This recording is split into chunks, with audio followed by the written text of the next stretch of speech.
Copyright strike right out of the gate. That, my friends, was Avatar's, what's it called? Clouds Dipped in Chrome. Thought it was appropriate to start with that, even if I do get a copyright strike, but I'm not monetizing this, so why not? How's everyone doing? Welcome to Saturday Morning Toy Tunes, the live stream on my channel, weekly live stream on my channel, which we all gather around the modern day campfires of our iPhone monitors and computer screens and talk about things that happen in the week in geek. I'm Terry Smith, the host of the show, and as always, I will be talking about some stuff today. In addition to that, I'll be hosting the Three Strikes segment, which for those of you who don't know, and everybody who's here is probably already aware of it, is a segment in which I showcase three figures a week, three poses a week that have been showcased on the Poser Posse Facebook group over on Facebook. That might be redundant, but that's okay. I can deal with some redundancy. Stamp out and eliminate redundancy, for instance. That's always been one of my favorites. How's everybody doing? Let me know in the chats. If you have anything you want to talk about today, please feel free to post that in the chats. That's what they're there for. Ask me anything that you want to. Within reason, I'll be able to talk about it, but I didn't come here to talk about work, so I can't talk about behind-the-scenes stuff at Sideshow. And if you have any questions about upcoming releases from Hot Toys, I probably don't know. They don't tell me anything. I find out these things are going to be released around the same time that you guys do. Maybe a few days before. Anyway, but that's all I'm going to say about that. Today's topic of discussion is going to be the line of Hot Toys Chrome Troopers. I'm talking about the Chrome Stormtroopers. I'm talking about the Chrome Clone Troopers. They, I love them. I love them so very much. I don't have many of them. I don't have any of the Chrome Stormtroopers, much to my dismay. But I do have a couple of Chrome Clone Troopers, the original version, the silver version, and I have the black Chrome Clone Trooper. Here in the house, I also have the gold Chrome Clone Trooper and the Commander Cody Chrome version, 6 figures that I haven't yet sent back to Sideshow, but I have to after doing the first look videos. There's been a lot of vociferous negative commentary in various chats, and I even came across a subreddit of people just complaining about Hot Toys Chrome Troopers. And I'm hoping to address some of the issues that they're having with it and help them to understand why it's not a bad thing, why it's how it's not hurting the timeliness of their releases, and how it's actually beneficial overall for Hot Toys to continue to do this project. But I'll be talking about that a little bit later. But before I do that, I'm going to roll into the chats and see who all is here. Steve Nara, wow, right out of the gate. Apparently, hopefully you're not working today. I hope you got the day off. I'm saying that because I'm commiserating. I really need a vacation. I love what I do. I love my job, but it really got to me this week, and I'm ready for. I haven't had a vacation in 4 years, maybe more, a little bit over 4 years, and that was just for a weekend. So I'm ready to go somewhere and do some fun things. On that note,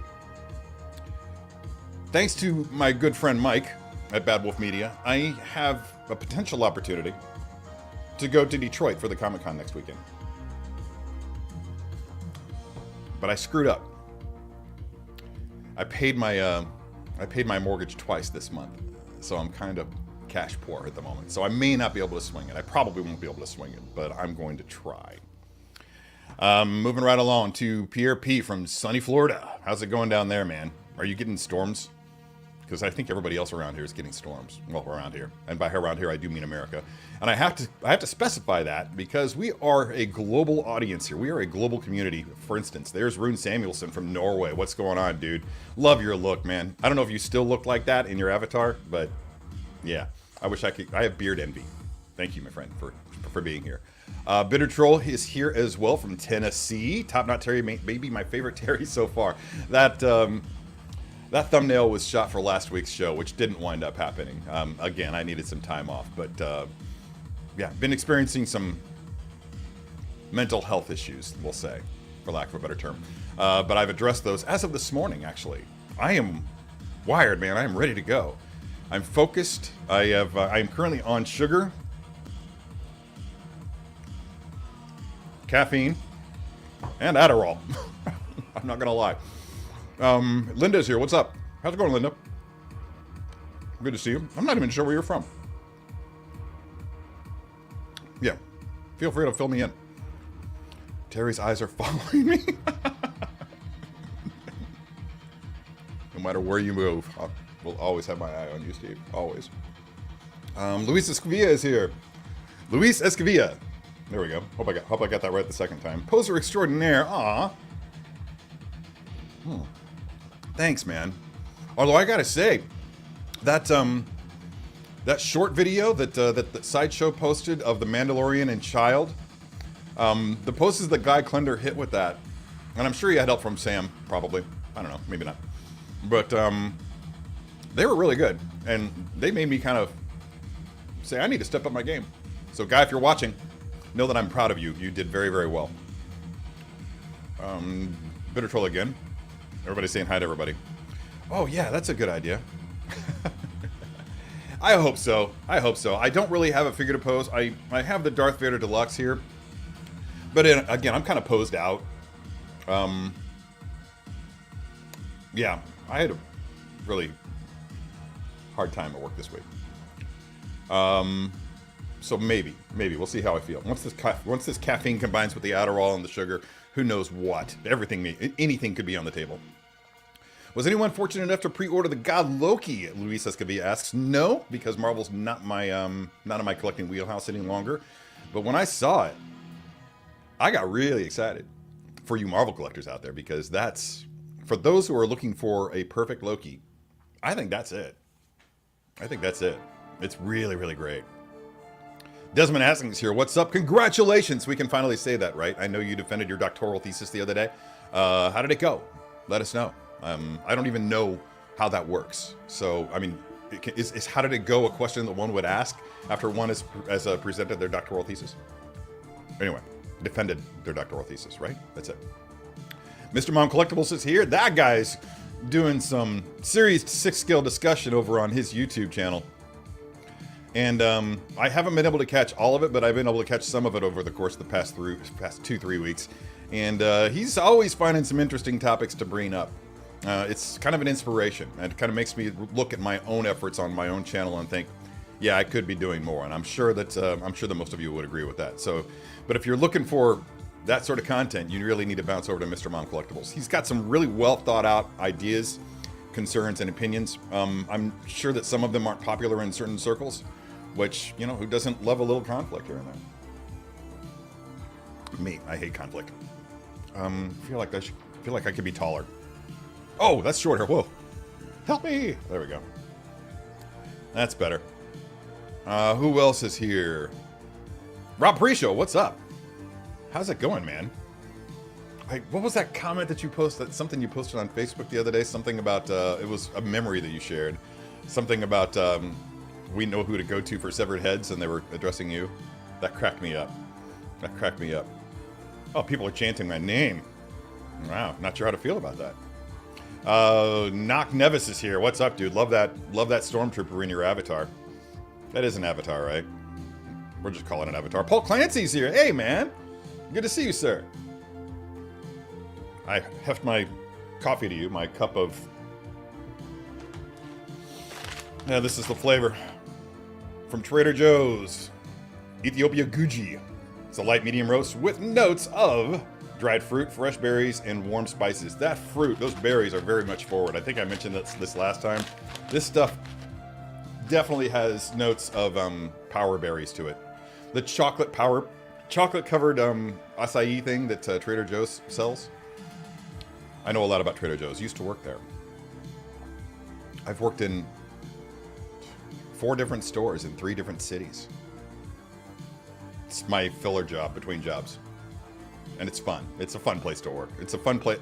I wouldn't want to make a career out of it. Props to those who do, but it's hard work. But it's a lot of fun because they always hire good people. Almost always. If you're watching, you know who you are.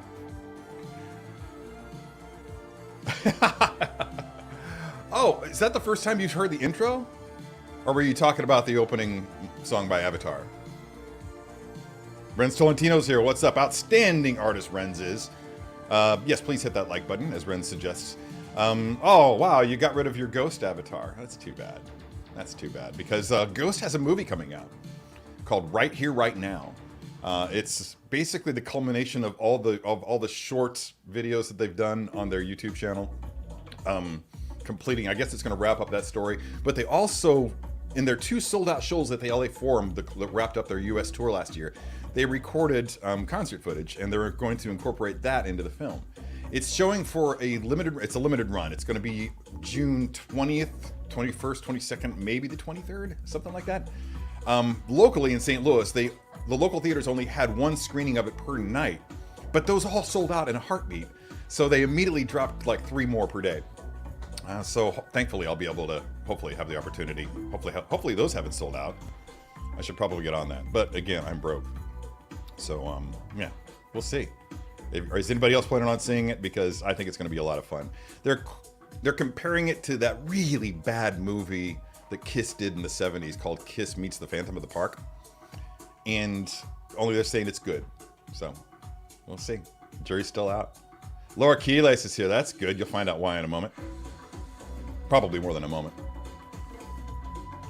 Oh, there it is. Got it. No, I've already answered that question. Bad Wolf Media is here. I brought you up earlier. I'm still trying to find a way to take you up on your offer. Which will be cool because Paul Sun-Hyun Lee is going to be there. And I would finally get the opportunity to meet him in person. Speaking of people I want to meet in person. Buongiorno. Practically instinctively I came here without even check what time it was. That's awesome. That's awesome, dude. By the way, I hope I just used the proper greeting. My Italian is limited to what little words and phrases that my grandfather taught me, who was over there in World War II. That's an airplane mechanic. I'm not sure if I ever told you that. But I've always wanted to go over there. He talked a lot about, because he got to walk through the Vatican archives while he was there. And he didn't say a lot about it, but what he did say was very interesting. Yeah, very interesting. I don't want to bring it up because I don't want to offend anybody, but there was some dark shit. Let's see. Marlon Braswell's here. What's up, Marlon? Can't tell what your avatar is. I'm all about avatars today. Must have been the avatar track that led the show. James C is also here. What's up, James? Good morning to you as well. Destro is your avatar, unless that's the Silver Surfer looking all beefy and evil. Could be either one. Nice tag on the stream. Oh, did you? Yeah? I don't know which one you're referring to, but okay. Da, da, da, da, da. Oh, dude, I freaking love sugar. My sweet tooth just won't stop. It's ridiculous. I mean, if you dared me to eat an entire cheesecake in one sitting, I could probably pull it off. I'm not afraid of dense, sugary stuff. Oh, you're in Northern Virginia. Okay. So you're close to, close-ish. This is Steve Nara, who's in Virginia Beach. John Galgano is here. Have you always had that haircut? Wow. Knock Nevis with a big comment. Chrome Cody was an instant PO for me. Good for you. People were hating on it and saying they could have done other clones. Well, I'm sure they will do the other clones that people want as well. That's exactly part of the thing that I will bring up, and that's that Hot Toys has demonstrated that they are in it for the long game. They feel no. You look at a company like X06, and Schubert really wants to get this done now. The way that he's doing it, it requires him to just churn out figures, and that's part of the way that's part of the process that keeps the costs down on those figures. The longer it takes for them to develop and produce a figure, the more money they lose, or the less money they make, or both. So it's a risky venture, but they seem to be doing it very, very well. Hot Toys, on the other hand, Schubert wants to get this done and go off and do other things. I'm not sure how publicly he's been about that, but he's shared it with me. So I know what his plans are after X06, but I'll let him share that with everybody once that time comes. Blueberry cake donut. Dobby, did you want some? Dobby? Dobby, donut? Oh. Dobby! Where are you? Donut! Hey, do you want donut? Donut? You do. He was bugging me about it. He was like behind me for the first 10 minutes of the stream. You want a donut? Come on. Your donut. Oh boy. Come here. Say hi to everybody. Oh my gosh. There he is. It's been a long time since Dobby was on the show. I used to showcase Piper all the time, but oh, kisses. I love kisses. Thank you. I don't know if that's kisses or if he's just getting the remnants of the sugar off my lips. You're a good dude. Did you get a haircut today? Yesterday? Day before? I think it was Thursday. Yeah, your face is all shin. Mm-hmm. And I promise you'll never... Oh, there's a song. Ah, there it is. Yeah. And I promise that you'll never find a puppy like Dobby. Dobby dude. You're the only Dobby dude. Dobby, that's the fun of you. Dobby. Taylor Swift stole that from me. It's true. Okay. What's this? I didn't even know about that Loki until I got home from work last night. Was it already gone by then? Yeah, I'm sorry. That's it's a weird new world in 6-scale figure collecting, isn't it? Yeah, things are selling out and staying sold out. Yeah, I predicted this would be a thing, and the subsequent rise in aftermarket value that I predicted months ago is happening. So yeah. Get squirrely. You said squirrel. Haven't had any babies in a while. I had a couple fall out of the tree over the winter. I don't think one of them made it. I took them both to a place. It has been defended about 10 days ago, and a defense is kind of like a 2-hour-long panel interview for a job. So how did it go is a good way to ask about it. It went, I passed. Dr. Hassing. Awesome. Proud of you, man. I don't know if I have a right to be proud of you, but I'm proud for you. How's that? I know that some people think when you say that you're proud of them, I think they get offended by it, but whatever. Terry, besides Hot Toys, I'm known for my quaint collection of antique medical instruments. No shit! Wow! That's amazing. That's amazing. Do you post those on Instagram or anything like that, or is that just something that you keep private? Because it's private no longer, my friend. Like, 6 people know about it now. Making sure I didn't skip any comments here. Oh, wow, we're already almost down to the bottom, so I can start talking about stuff. So that's why Trader Joe's would not hire me. Hey, I don't know. I nailed that interview. I went in for that interview, and I was in there talking to the manager of the store that initially hired me for like 90 minutes. And a friend of mine was working at that store at the time, and when I told her that, she was like, oh, you got the job. Apparently interviews typically last like 20 minutes, but we talked forever.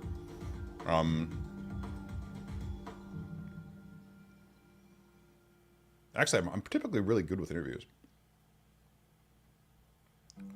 I have this image in my mind of Chrome clones being ghosts to a tormented Obi-Wan or other Jedi. Make it happen, please, someone.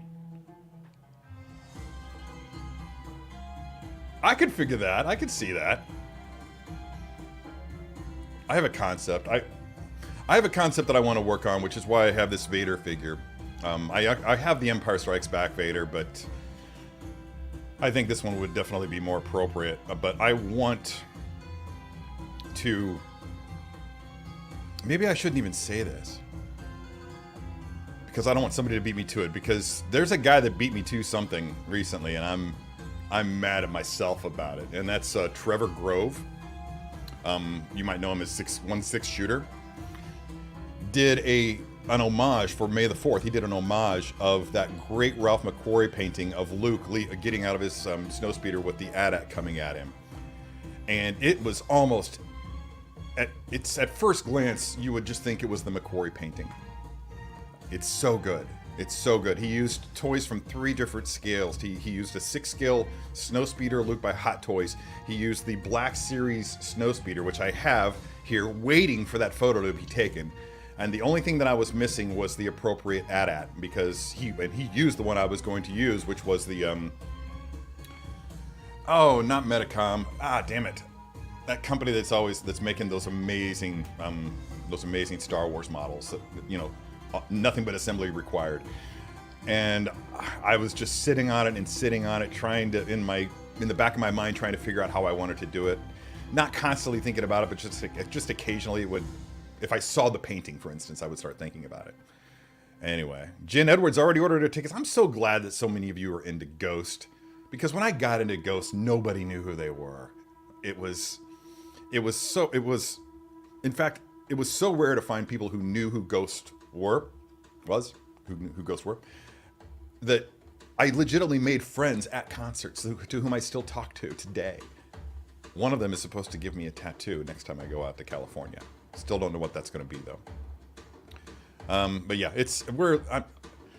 I've been rooting for Ghost since 2013, and I'm really, really glad that they've met this level of success. They're probably not rich. They're selling out small arenas, and they're now playing amphitheaters. Not selling them out, but they're at least playing in amphitheaters now. So that's something. But man, is it artisan, or is it just the rooted hair that makes them artisan? Because if it's just that, I'm not sure what figure I'd want to spend $400 on. I'm with you. I've spent $400 on figures before. Most of them have Iron Man in their name somewhere. But in general, I would have to be a pretty big fan of the character, and it would have to be a one-off. And I think that most people financially would agree with that.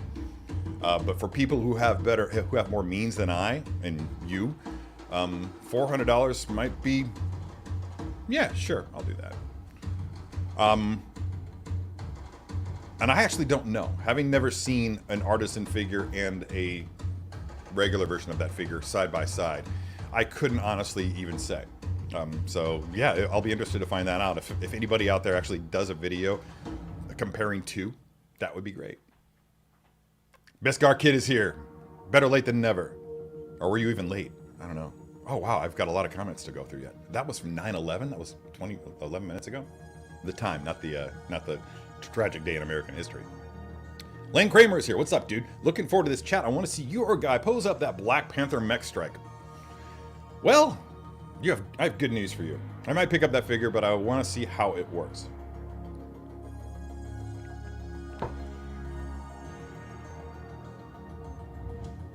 Well, like, the first look may have gone live. It may not have. I don't know.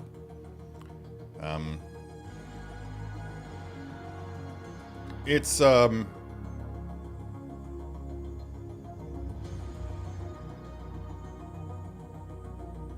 yeah. It looks cool. It looks really cool. And I love the way that you can, when you activate the light up feature, that you can see the tiny little Black Panther pilot in the chest of the mech. That is such a cool idea. I will say this, the Marvel's Mech Strike, Marvel's Avengers Mech Strike, that series was one of the things that led me to just quit collecting comics. It was so absurd to me that I just couldn't get into it. And I was already slowing down, but once that came out, I was just like, nah, I think I'm done. And it was either right then or shortly after that I stopped collecting comics altogether. But yeah, figure's great. I love the concept. I love Hot Toys doing a figure that transforms to such a degree. You have to take out the knee pads, whatever, then take out the knees, and there's a little joint up here, and then there's another thing that you have to slide over the butt. It pulls out, it slides over the butt, and then you fold the legs into a digitigrade configuration to create the look of an actual panther, because panther legs and our legs are not the same. And then there are a couple of front paws with claws that you swap out the hands for. And then you swap out the head, obviously. But apart from, I think that's pretty much all you have to do. It doesn't take long. It's really cool. I had a hard time with it.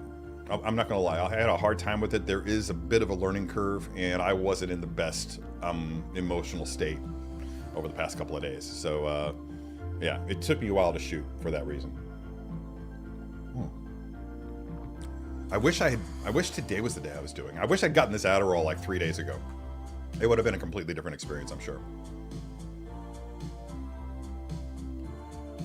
Is there no news of that yet? If they do, my cousin and I will be watching day one. Have you looked into it? Have you done a search at local theaters for June 20th? Or just do a search for Right Here, Right Now? I haven't read anywhere as to how many countries are going to be carrying it. But yeah, it's... Regardless, I'm sure that it will be made available for public consumption at some point. I feel like my camera's... There we go. Wasn't straight. Adderall makes me OCD. Dude, are we? Is that how far back I am? I need to roll along on this because I still have to talk before I do 3 strikes. Am I missing anybody? If so, I'm sorry. Yeah, I remember thinking it was so cool, and I don't even think I've seen it since I first saw it on TV when it was released. But I think my memory of it now, even that doesn't hold up. The bit where I think it was Paul is walking across the laser beams that that Ace was shooting out of his eyes. I think it was Ace. I think Ace had laser beams, and obviously Gene Simmons was breathing fire. It is Destro. Okay, cool. Oh! Okay. Yeah, for those of you who don't know, Got Gleaming Chrome Reflecting Steel is a line from Living After Midnight by Judas Priest, who I recently saw on Sunday night live for the first time in my life with my friend Mike from Bad Wolf Media. He had an extra ticket, and he was kind enough to pass it my way. We were both exhausted that night. Neither one of us stayed for the whole show, but Sabaton, the opening act, made my night. They were so fun. They were just such a blast, and I'm an instant fan of that band. I've been listening to them a lot this week, but not as much as I've been listening to Priest. I feel like Judas Priest is going through, and I don't know if this happened after KK left or what, but their past 3, maybe 4 records have just been mind-blowing to me. Just so fun, just so good, such a great production, and Rob Halford still got it. He's still got it. I mean, they produced the hell out of his voice on the records, sure, but even live, I don't think he's lost anything. I never thought he sounded as good live as he does on the records, even back in like the late 80s when I discovered who they were. But he's really still got it. At 72 goddamn years old. I mean, come on. Oh, I cannot keep chocolate in the house. Keith Lee, who has not sounded off today, I hope he's okay. Keith Lee brought me back like a big shopping bag full of chocolate from Canada, and it was gone in like a week. I can't keep chocolate in the house. It just doesn't last. Bitter Troll picked up the Mando and Grogu Deluxe figures last week. I haven't done anything with them yet. You know, I just had out here, and I just took it back into my room like minutes before the stream started, and I haven't taken Grogu back to you yet because he's still sitting right here. But yeah, I still had that sitting there, or else I would. And if I hadn't taken it back, I might just show off of it. All right, we got someone from Singapore here. What's up? Just for fun. Good to have you here. Keen to hear Legendary Terry's view on this. Legendary. Oh, I don't know about that. I hope if there is a legend of Terry, I hope that I can live up to it. But who actually ever lives up to their legend? Almost moved to Singapore once. Yeah, my wife was trying to get a job working at a Sephora store in Singapore, which was going to be a 2-year commitment, and we were going to wind up. We had everything in place. We were so ready to do this and looking forward to it. But they didn't take her on. She had all the right qualifications, but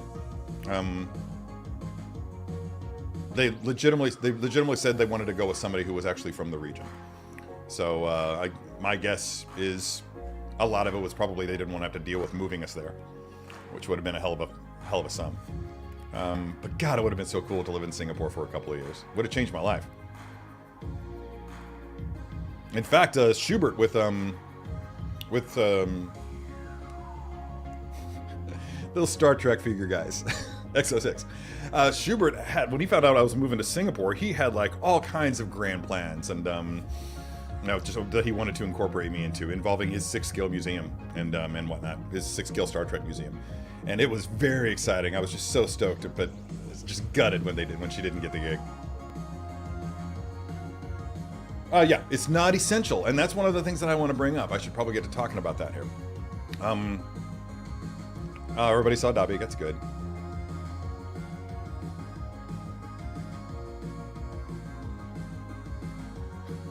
Oh, you just misgendered my dog. That's okay. He doesn't mind. Yeah, Dobby's a good boy, not a good girl. But he doesn't care. Yeah, when he's misgendered, he doesn't care. So go ahead and call him a girl all you want. Dobby, you're such a pretty girl. I don't even know if he's in there. He might be in the bedroom. Who knows? Ah, Willow. We all love Willow. The notorious BDP is in the house and pimping that like button for me. Thank you so much, Big Dog Pound. Generative, maybe all the time. Yeah. Oh, that reminds me, I need to get in touch with them because they asked if I was interested in being trained to be a rehabber for squirrels. Because that's how the local rehab place handles baby squirrels. They have fosters that take them in and rehab them. Yeah, I need to give them a call. We'll see. I've got a few other things to iron out before I start thinking about extracurricular shit. It's my diet cheat day, so I'm starting the day with a big freaking pile of bacon. Yeah, I hear this Adderall is going to make me lose weight. We'll see. We'll see. I'm also going to get back on the bike. I just had my eval for my knee yesterday. Full range of motion is already back. So yeah, for those who don't know, on the 3rd of May, I think it was, I had orthoscopic surgery on my knee to repair a torn meniscus that had been causing me some difficulty since the car crash. They wanted me to do it back in December. I was chicken shit and said, nah, I think I'll ride this out because it was winter, not very active in winter, sitting around on the couch a lot. It didn't seem like it was something I couldn't deal with. But when it got warmer and I started going on hikes with Dobby, something was happening. So yeah, I got that shit fixed and it's great. It's in such great shape already. There's still some minor pain, but I think I'm going to be able to get past that. It's okay to be proud of me. It's okay to be proud of me too, man. I'm glad we got that settled. Fantastic. I'm not brilliant or anything, but a dissertation is a ton of work. Most of it unfun, years and years of unfun, so sticking with it is something to be proud of, I think. Yeah. Yeah,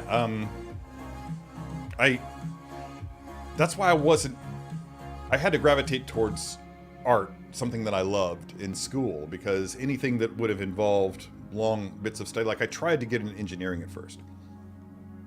And I guess I just wasn't that into it. Because I couldn't focus on any of the, I did okay in chemistry, for instance, but calculus, forget it. Forget it. Bandai is indeed the company I was talking about. I have a host of ships, a fleet of ships downstairs, all in boxes, unassembled. But I don't know, maybe we'll see. There's about to be a huge shift in my collection. I predict that in the next 2 to 3 months, everything that you see behind me will change. I think that the statues are going to get put away, and I'm going to bring up Detolfs. Move Detolfs out of my bedroom, move Detolfs out of here, back from here to over there, and I have plans. I have plans, or I'm working on plans. Don't really have plans. I have 20% of a plan. Yeah, I should bring that up, and I will. I will bring that up. Remind me, and I will bring that photo up for those who haven't seen it. Hey, Commander Green's here. What's up? But yeah, getting back to that, I'll bring that up for everybody to look at because I feel like it does need to be shared. I think it's the finest 6-scale photo ever made. I'm really thrilled that somebody did it. I wish it had been me, and let that be a lesson. When you have an idea, do it. Don't wait on it because somebody else is eventually going to have that idea and may possibly do it better than you can, and he certainly did. He certainly did it better than I would have done. Anyway, back to Commander Green. What's up, Harold? How's it going? Glad you're here. Thank you. Get all caught up here. Oh, you saw that show? That's cool. Again in St. Louis. That's fantastic, bro. Damn. I can't remember if I told you or not, but that same tour when they were opening for Iron Maiden, I was this close to flying to Berlin to see them in Berlin. I was just going to overnight it. I have great flight benefits because my sister is a flight attendant, so it would have cost me peanuts to fly there. Basically, I would have just had to pay the taxes on the ticket and probably flown business class. But backed out. Mostly because I didn't want to piss off my wife. Now the situation being what it is, I should have just gone ahead and done it. Right? Thanks, brother. Yeah, I've been wearing the buns a lot lately. I just didn't want to mess with it today. I'm not good at buns. Hair buns. I'm good with like hamburger buns. I'm good with other buns. But yeah, more often I think I succeed with my bun like maybe 1 out of 3 times. I'm just really bad at it. Need to get a girl in my life who has plenty of experience in creating buns with her hair so that she can teach me how to do it properly. Or maybe I'll just YouTube it. Really don't want a girl in my life.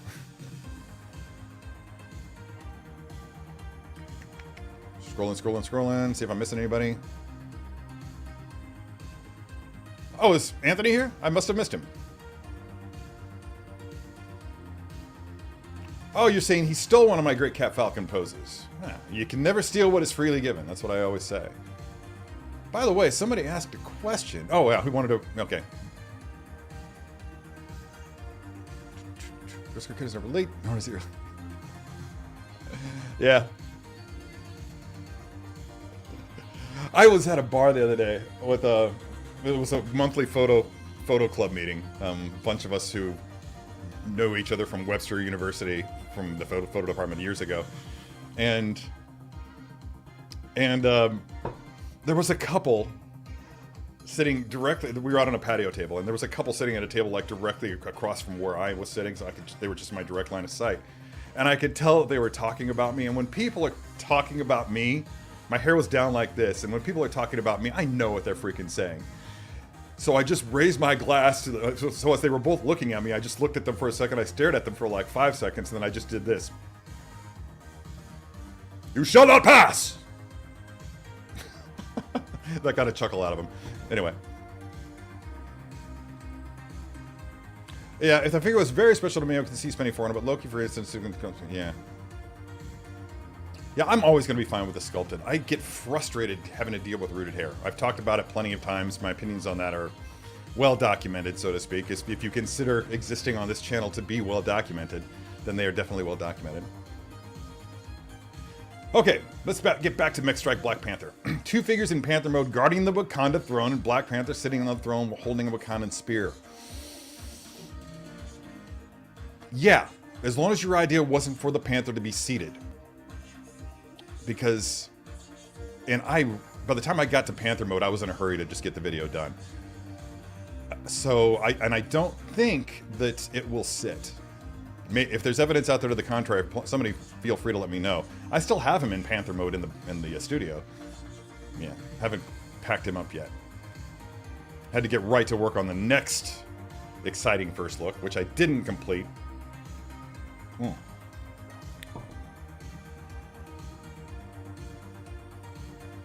Yeah, that would be something.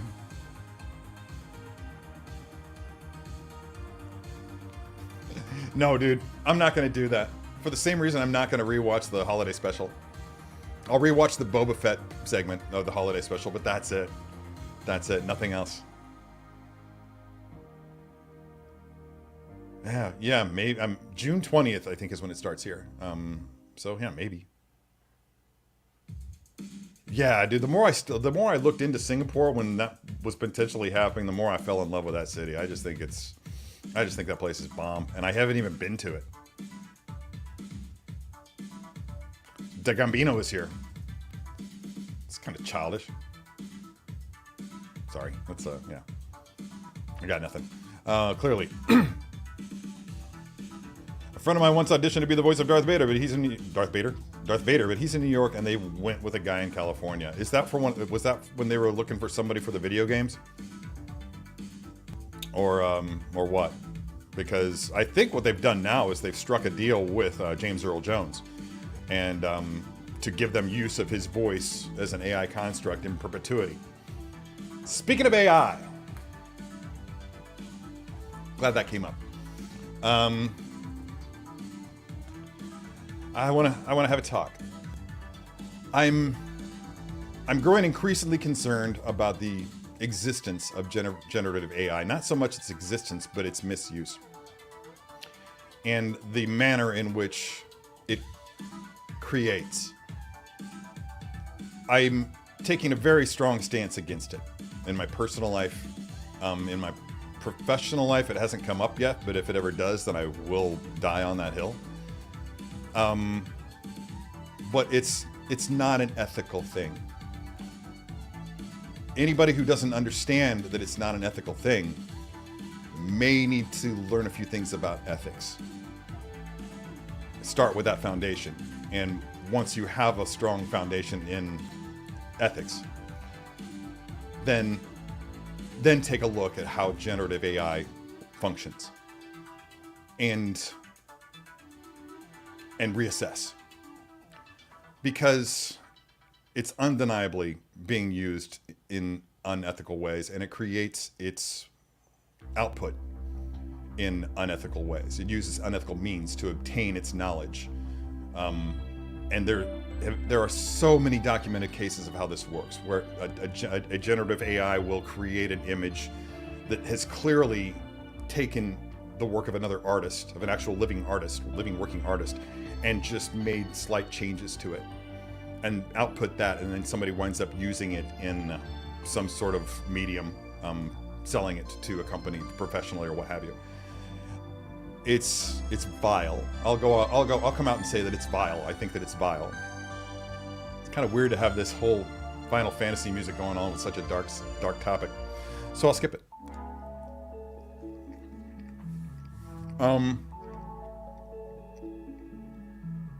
So I know a lot of artists who I've met through Sideshow mostly. And some of them have become my friends. I'm talking about JP Mavinga, Amilcar Hong, for instance. But there are many others. And some of them have suffered because of this. I know Paul Komoda talks about it a lot. Generative AI is hurting the careers of actual artists. Because people who don't have enough artistic talent of their own to work as an artist are using it as a means of circumventing the time and effort that it takes to become an actual working artist of high caliber. And they don't see anything wrong with that. And that is wrong, essentially wrong. It's hurt the careers of people that I know. It has the potential in the future to hurt my career. And in ways that are decidedly unethical.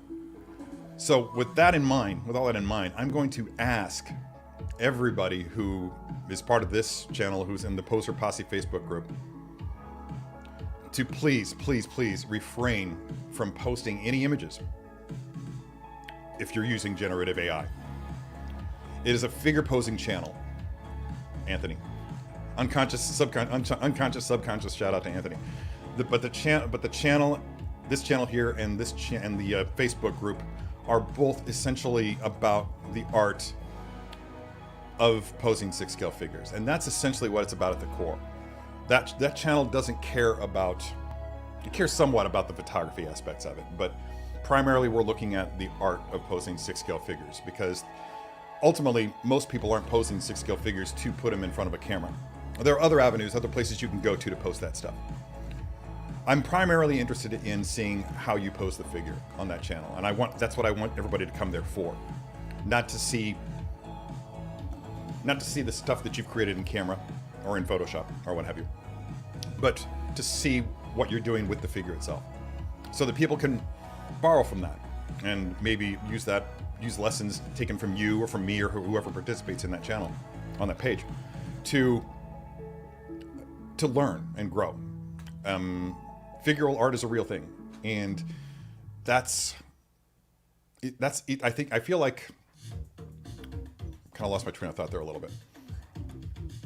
I feel like this is indeed in some way an art form. It's related to figural art, to the art of sculpting. In some ways, it's related even to just traditional 2D art, because a lot of the same principles apply, as evidenced by the fact that I keep a copy of How to Draw Comics the Marvel Way for reference for posing figures right by my desk at all times. So with that in mind, I'm just going to ask that please don't post anything to the Facebook group if it involves the use of generative AI. If you're doing composites, great. I'm all for it. If you've created the backgrounds and all the elements in the photograph, I'm fine with it. I think that kind of work is beautiful. I haven't done any of it myself because, quite frankly, I don't know how. I've only ever done things practically. Occasional stars in the background I've done digitally, or a lens flare here or whatever. But I really encourage everybody out there to just try to focus on the posing. Do not bring generative AI into my Facebook group. I don't welcome it. And I don't want to think less of you, if that makes any sense. If that's not too rude of a thing to say. And I will die on this hill. I will die on this hill. So yeah, keep that in mind. And if you're doing composite imagery, I would ask that if you're using backgrounds that were generated by another artist, like if you got it from stock photo, or from a stock photo site or whatever, credit that artist. Even if you're just scraping something from a Google search as your background, find out who the artist is and credit them. I mean, yeah, I'm trying to talk you all into basically being on team artist with this, and I hope that it's working. I feel like most of the people I've talked to about it are against the use of generative AI, and I'm really thrilled to know that I have such cool friends that would feel that way, the same way that I do. But anyway, that's just about the end of my soapbox. So I'll move along with that. I was worried that I wouldn't have enough content for today because I really don't want to pose that Darth Vader figure. But looks like we're going to have a good long stream regardless. Desmond Essen says, clones aren't for me. Totally fair. But I'm blown away anyone would have a problem with them, right? I have like 6 more Star Wars figures on pre-order and no room. Hot Toys, please slow down. Preach, brother, preach. I've had to cancel figures lately. I haven't had to cancel figures in a long, long time. But they're releasing now at such a rapid pace that, especially in my diminished financial situation right now, and I did the numbers this week, and I got, with my current role at Sideshow, when I moved to my current role at Sideshow and then had to buy a car suddenly after my car was totaled, I am now making $1,000 a month less than I was 6 months ago, and it hurts. It hurts a lot. So yeah, that's why you're not seeing enough. That's why you're not seeing a whole lot of new figures on my palette. I'm bringing stuff up from the basement when I do posing. But yeah. But while we're on the subject of clones, let's go ahead and bring them up. There. I'm going to take that comment down so you guys can see all of it. This is what's in my house right now. Now, look at how different they are. Isn't that just glorious? Let's start over here with the black chrome Death Trooper. And what really struck me about this when I got it in hand was the warmish tones in that black. Look at how that's not a pure, how do I want to say this? I'm going to maybe bring my face back into it. Let me see. No, that's not the one. There we go, that one. But look how that's not a pure black in the reflection. That's not a pure white. The highlights are not coming off as white. They're coming off as like just this warm tone. And that's when I decided that's when I realized that I was going to fall in love with these clone troopers. Because at the same time I got this guy, or maybe like 6 months before, that's what it was, I got 2 of these. And that's about as pure chrome as you're going to get. I mean, that's like platinum right there, right? So for the longest time, I had this guy and this guy. I'm sorry. I'm looking at two different cursors here. I'm looking at the black chrome clone trooper. I had that guy, and then I had this guy here. And so that was my experience with chrome clones, and I was like, okay, that's cool. Now, at the same time, I ordered and then eventually canceled a chrome stormtrooper, which was such a high gloss finish. And it didn't really fit with anything, so I didn't get it. But then these things, these two guys, Cody and the gold chrome clone trooper, showed up at my house for the first look videos, and I didn't open them up right away. I had other projects to focus on. And I shot most of the video of Commander Cody before I broke out this clone and put them side by side. And just now that you see them side by side, and I don't think this is evident in the photo galleries that Hot Toys put out, but look at the tonal differences. See how the highlights kind of reflect in sort of a rose hue? Isn't that great? And I love that they did this sort of thing. It shows an intent and a desire to experiment. And that's going to bring me to my next point that I'm going to bring up, but also like look over here at the gold chrome. But once I got all these guys on a row, just like you're seeing right here, that's when I recognized the actual value of having a collection of these, because no two are alike. No two are alike. Depending on the style of display that you're looking for, and if you're just looking for screen accurate representations of your favorite characters, that is perfectly legitimate argument and a perfectly legitimate path to take in your collection. But I don't think that you can deny the appeal, the attractive qualities of having these things up on a row. If you had just a more contemporary style display, living room for instance, and just wanted something different in your clones or in your Star Wars collection that wouldn't look so much like, well, toys, right? Because that's what they are. And to some people look at my collections and just like, oh my God, they're just dolls. But once you bring something like this into the display and make it exclusively that, just nothing but chrome clones or death troopers or stormtroopers or whatever, then it kind of sets itself apart from the rest of the display. And that's when it becomes something extra special. So that really speaks to Hot Toys just trying to cater to a more discerning kind of a collector. I'm not saying that in a way to insult Hot Toys collectors in general, because I am one, first of all. But I recognize the value in this, and I'm looking forward to having something like this display in some place in my house. I still haven't really got it all figured out just yet, and I'm going to get at least one more, because I like to display things in uneven numbers, 3s, 5s, 7s if I've got space. But anyway, and as I was saying, bringing it to my next point. One of the complaints that I've read, common complaint, is you could feasibly be, Hot Toys is giving us this, and they use the word crap quite frequently, when they could be giving us Echo 5s. Most of the names that I'm thinking of right now are clones that are already out, like Jesse and Vaughn. But there's so many other, yes, it's true. There are so many other clone characters out there that Hot Toys could be working on, that they could have developed either instead of or in addition to these. But I think that's the key difference, is the use of the word instead of as opposed to in addition to. Because what I would argue is that there's room for both.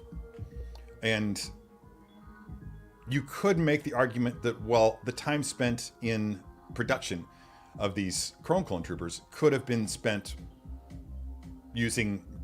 They could have used that time and that time in the factories to create ARC Trooper, Echo, and 5s.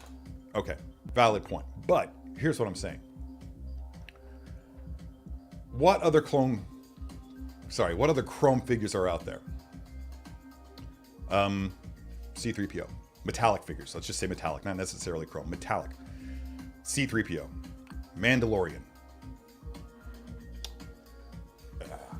I don't want to drop him. He's delicate. 000. I almost said 30. That's a completely different 6-scale thing. They have to take, in order to get those metallic elements right on any of those figures, it takes time and research. They have to, people who develop this stuff, they have to spend months, possibly years, I don't know, to develop the quality chrome that they're looking for in say C-3PO. And that's money. That's money that then gets passed on into the cost of a figure. Say C-3PO. When you're factoring in the cost of developing a C-3PO figure, you have to factor in the time taken to develop certain aspects that are unique to that figure. The gold chrome, for instance. So, as a business owner, what's one way that you could offset that cost by not adding it to C-3PO's cost, retail cost?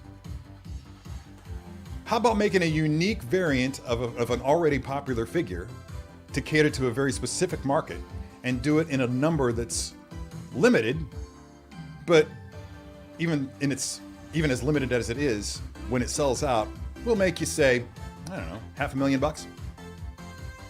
That's going to pay some people's salaries right there, especially in China. So I find that argument hard to refute. It's, and I'm all for it. Even if I wasn't interested in any of these figures, if you told me that by making these and selling these figures, that I was going to pay $50 less for my goldenrod, fine, do that. It's give and take. It's give and take, and I think, if my numbers are right, I think that it's a smart play. If that's why they're doing this, that's a smart play. If they're doing it just because they love it, bonus. Or not even just because they love it. They're doing it because they're trying to pay for the process, but they're also trying to make a certain subset of people happy by giving them something unique and new and shiny. And they're also doing it because they just love doing it. So there's, as far as I'm concerned, that's three reasons for Hot Toys to be doing this, and they're all very, very valid. And I'm trying to remember, I should have taken notes on this because I've had a long time to think about it, and you know, my memory's not what it once was. But maybe something else will come to me. And I really do feel like people out there who are complaining about these, and some of their comments are just vile. And I hope that Hot Toys doesn't read the comments. I really don't, because the people who are leaving these comments, they're not kind. They're very selfish and mean. Don't be that guy, because this actually benefits the hobby. Hot Toys doing things like this in no way limits it. It only benefits it in so many different ways. And that's my second soapbox of the day. If you have any questions or concerns, I'm sure I'll come upon them in the comments. But you know, just let it go. To all you hecklers out there, all the people who are just hating on the Hot Toys clones, let it go. It's not hurting you. It's only helping you. If I'm right, and I'm only speculating, but if I'm right, then these things are probably saving you money in the long run, because you don't have to buy them. Other people will, myself included. But it may very well be making the figures that you do want, like a C-3PO, like a Season 3 Mandalorian that hopefully will come along at some point. Hopefully, it's making those figures cheaper for you. Maybe it's not. Maybe I'm just giving Hot Toys too much credit. I hope I'm not. I think they're good people. I don't think they're greedy bastards. I think they're smart businessmen, and they're excellent artists. So, if a figure comes out that you don't want, don't buy it. Don't pollute the waters by calling it shit, because your opinion, while valid, is just that. It's your opinion. And I feel like the way you express your opinion is far more important than what your opinion is. It says more about you than what your opinion is. I've had this conversation with Guy Klender many times, and we both agree on it. Anyway, moving right along. Let's go ahead and take this down. And it is 10 o'clock. We are 15 minutes late for 3 strikes. 3 poses enter, none of them leave. This is 3 strikes. Hey, welcome back. Okay, now I'm trying to figure out how I want to do this. Yeah, I'll just go from there. Oh, why is that one showing? Is that what I'm looking at here? Oh, there we go. Okay. For whatever reason on my screen it pulled up the clones again. First out of the gate, and I think I did more than 6 this time, but they were so close that I had to that I just had to do something. So the first one out of the gate is by Jasper Ventus, and man, it's really a strong. Hang on, I'm going to minimize this window here so I can actually see what I'm doing. Yeah, it's such a strong image, and if he's balancing, then that definitely gets bonus points. That is such a kung fu pose. I mean, I'm no master of kung fu, even in the observational sense, but that just screams Neo. Actually, I had to pause and look at that because my first thought was is that a John Wick head on a Neo body? But I think that's actually Neo from Matrix Resurrections, which I really do want to watch again. So yeah, love that. Love everything about it. I feel like there's a little bit of torso twist in there. It's hard to discern when it's so black, but even if it's not, it's working. It's working for me. John Cordwell is up next with this amazing pose of Superman. Factor in, oh God, what is he standing on? That's how you did that. I hadn't even looked at the feet, but he appears to be resting or locked onto that rock. And that appears to be a base probably for some other figure or a statue of some kind. And I frequently use premium format bases as bases for use as like display backdrops and everything in some of my photos. But everything about this image is beautiful to me. I mean, I know I just got off of a long tirade in which I was talking about focusing on the posing, but the pose is great. The pose is great. You can see that there's a slight bit of a torso twist. You know how much I love a torso twist. Nothing's too overly exaggerated. Everything's just subdued, very subtle. Nothing's really lost to foreshortening, so the camera angle too is just perfect. I love the lighting. I love what's going on here. Everything about this image is just perfect. Good stuff, John. Thank you for contributing. Khaled Aldasari, I hope I said your name right, Khaled. I struggle with the Arabic names sometimes. Ahmed is a really tough one for me. Ahmed, see. But this one is really cool. Again, kind of subdued. Not sure if you got the torso twist in there quite a bit, but I love the way he just looks like he's naturally walking. I love the slight cock to the pistol there. That's very Mando-esque. I've paid close attention to how Mando holds his weapons, and that's very true to life. And I don't think that's the Chrome version. I think that's the regular original Mandalorian, right? Yeah, because of that. Never mind. So yeah, beautiful stuff. Up next is Laura Keeles. This is cool. This is really cool. Really simple setup, but it works. Again, I'll talk about this later. There's another segment that I'm going to show you guys some of my own photos here in a bit, and talk about this very thing where you just have a minimalist approach to how you set up the set for your figure photo. And this really works for me. Luke just being down. He definitely looks like he's in distress here. Leia looking like she's trying to help, a little bit concerned herself, and obviously, with very good reason, we got Vader there in the backdrop. Which one is that, Laura? I'm trying to look closely here. Is that Empire? I feel like that's Empire. Let me know if I'm wrong. And this was painted in Procreate, I believe you said. So again, one might be tempted to think that AI was involved with this, and initially I did, and then I saw it was Laura, and I was just like, nah, Laura would never use AI. And then I read the caption, and she did in fact say that it was Procreate. Speaking of amazing composites, this is not the composite. This is actually just the photo focusing on the pose. Michael Fiore does some fun stuff in Photoshop, and it's the stuff that he does comes out more like an illustration than in a lot of the stuff that I do. It has a very comic book cover quality, but everything about this pose is spot on, and he really made it work. There are better angles for this. If you go to the Poser Posse Facebook group and go to the media section of it and just scroll through, you'll find that he posted 3 or 4 different versions of this very same pose. I think three versions of it just from this angle, with some with the backdrop and some without the backdrop. I'm thinking, Michael, that this is all practical back here, right? The blue gradient and everything, or is that an actual Photoshop gradient? Did you are you shooting that on paper? I'm thinking probably not, because I'm seeing some lines here that indicate to me that maybe you're masking this out here, but maybe I'm wrong.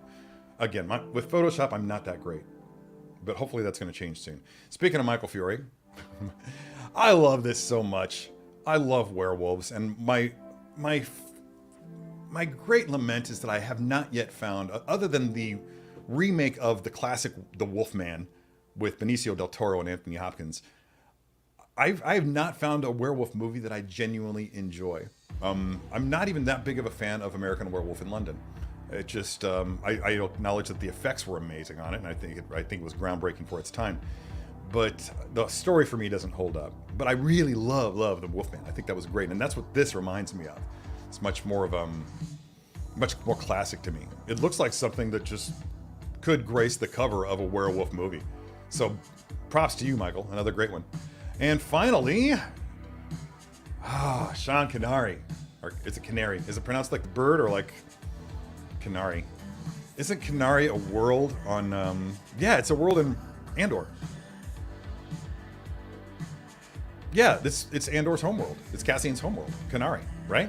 Anyway, this great pose of Roadblock might be my favorite pose in this whole segment. He posed him in such a way that he genuinely looks like he's having to heft that 50 cal, man.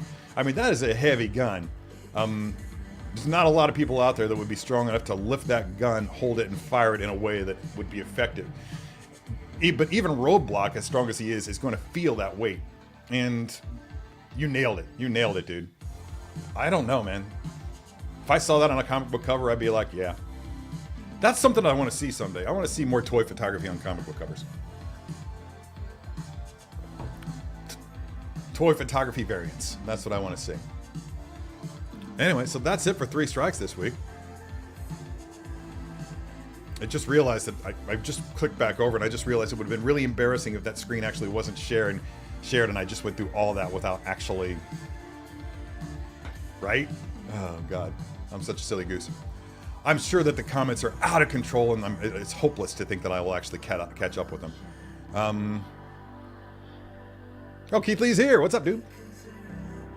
Welcome. There's Anthony with Figure Posing Channel. Paul Clancy. Just going through. I need to do that more often. But I'll have to work on my presentation, and that means getting in front of a microphone, because if I'm going to keep doing that, I know that my rendition of it at the bar was poor. But at least they got the point. I don't sound like Ian McKellen. Need to get that next first look done. It's almost done. It's literally almost done. I had to go to another live show last night.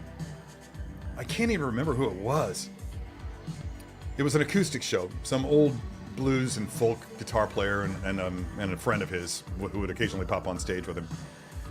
But apparently the guy has quite a following. But I don't know. I learned something about myself. When it comes to live acoustic shows, I can only last about an hour.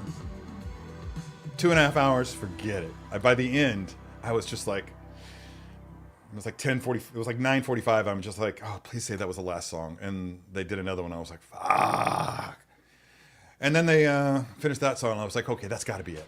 And no, they did one more. And at like 2 minutes till 10, which the cutoff time was 10, they were both chatting back and forth about how they wanted to do. They were like, should we do another song? And I was out loud saying, please don't.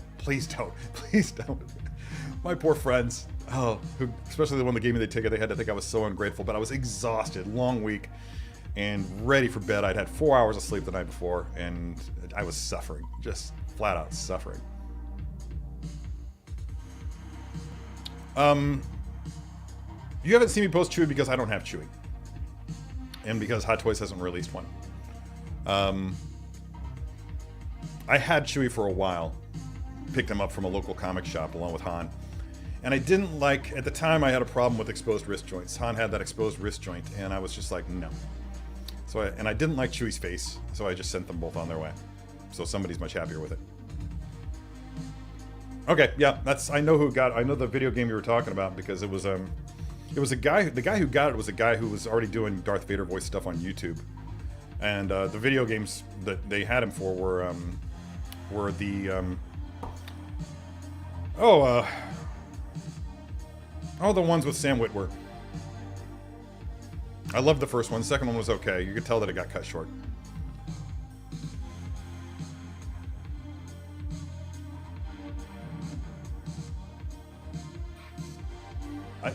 I encourage people not to find out. I experimented with generative AI once by doing some, feeding in some photos of myself, and it spit out a bunch of wizard stuff, which was great, which was fun. But I also recognized the flaws in it, and I recognized the potential dangers to those who actually know how to create art. And I also did some of my dogs, Stewie, Dobby, and Piper.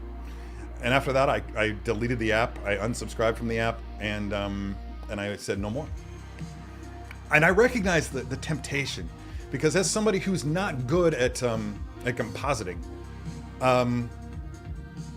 something like that would make it very easy for me to skip that step in the learning process, and just cheat, just cheat it using AI, and try to bring my vision to life in a way that circumvented all the time and effort it would take to learn how to do it properly. And I can't stress that word enough. Cheat. It's cheating. It's cheating. I'm not interested in what in the work of what I saw somebody refer to as plagiarism slot machines.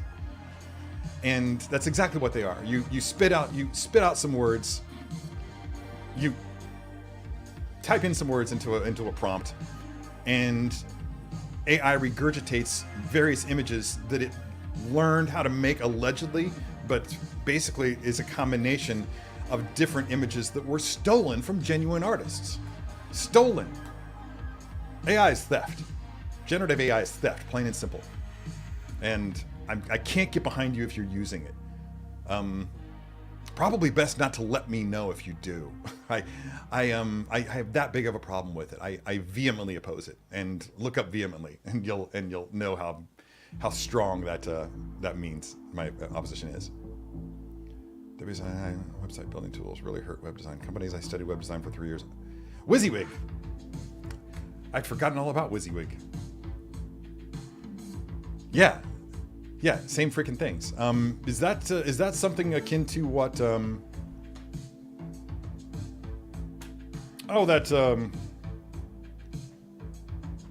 That company that everybody advertises that does automated web design. It's huge. One of the biggest website companies in the world. Square. Is that the process they use, Paul? Because I can't really get behind that either. People have just been like, yeah, man, just go on Square and make yourself a website. No. I'll wait until I can afford to pay somebody to make me a website, and I'll do it the old-fashioned way. Because this is the thing. AI, true AI, is going to be a godsend for so many industries. I'm looking at astrophysics, for instance. Astrophysicists are going to be able to use AI, actual AI, to expand our knowledge of the universe, because it's going to take away the need for them to actually really crunch numbers. It's going to, and not only that, but it's going to take them beyond the number crunching that they would be able to do themselves. And we're going to be able to learn so much more about the nature of reality, the nature of the universe, than we would ordinarily be able to do given the power of our own brains. That is an ethical use of AI. But instead, and that's happening, that's being used right now. It's being used for that now. But then you get opportunistic fuckers who create these companies, the sole purpose of which is to steal the work of other artists and make it so that it can be churned out in another form. Again, plagiarism slot machines. You don't know what you're going to get when you pull that freaking handle by entering your prompt. You don't know what you're going to get. So it could be all shit. It could be mostly shit with one good thing. You could get 2 or 3 good things. You don't know what you're going to get. But the point, if I have one, is I just can't get behind that at all. It's vile. It's theft. It's hurting people. That's the best thing that they could think to do, was create something so that all the money that's being made by different artists around the world to create art for whatever purposes, for various companies, for film companies, for whatever, that is being centralized now into a few companies that are going to be able to do it cheaper. And for most people who don't have a discerning eye for really good art, they don't see much of a difference. But the difference is there for those of us who've been, and I don't consider myself an art critic in any way, shape, or form. My understanding of art is lacking in many ways, but I think it's better than average. So when I look at this generative AI, I'm just like, that is wretched for the most part. And while other people are just like, isn't this beautiful? No, it's not. It's not beautiful on many, many levels. There are flaws in it that you can pick up on if you eagle eye stuff. And there is a soulless quality to it. Literally, because no soul actually made it. And once you recognize where it comes from, I don't know, it's like when you first realize where your food comes from. Yeah, it can change your whole world. Anyway. Yeah, but I can't get behind anything that takes an entire industry and puts it under the control of a few entities, and also that all the profits go to those entities. So many people are forced to abandon promising careers in the arts in order to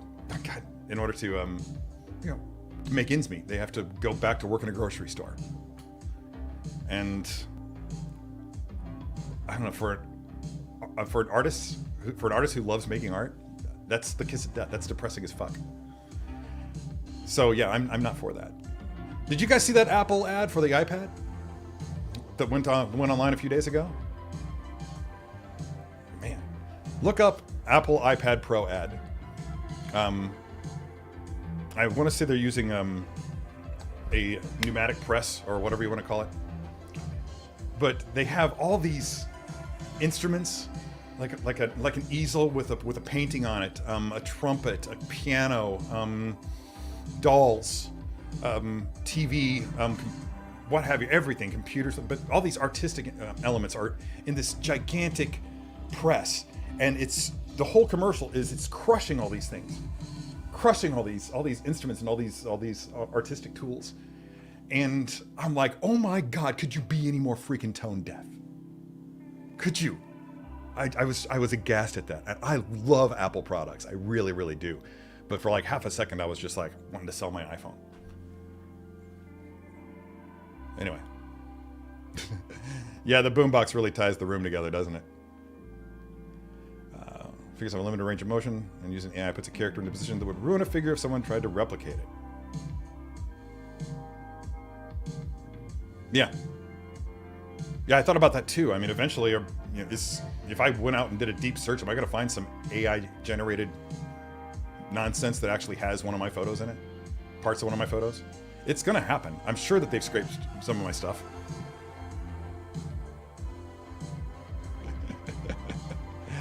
Yeah, I know that was a stylized choice with the gold Chrome Trooper. Let me just go ahead and bring that up again. But just so everybody knows what Beskar's talking about here. That's not it. Where'd it freaking go? Oh, I minimized it. Bring that up again. Dead air. Dead air. Where did it go? All right, cancel. Try again.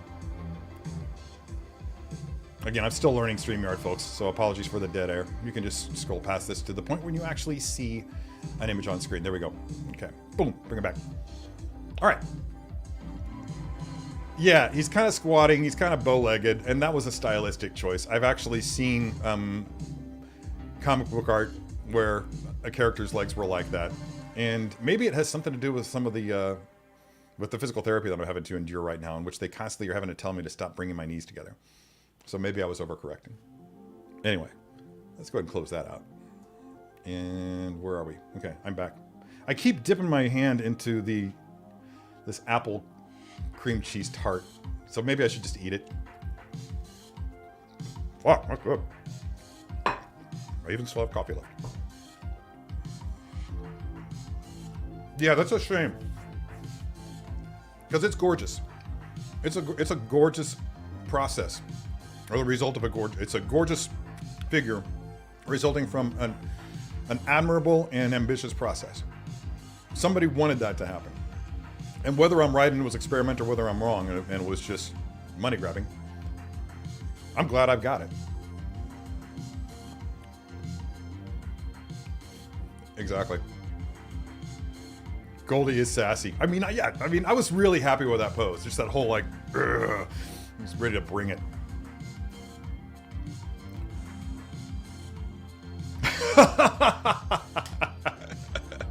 That's probably true. That's in my head canon. That wasn't the case.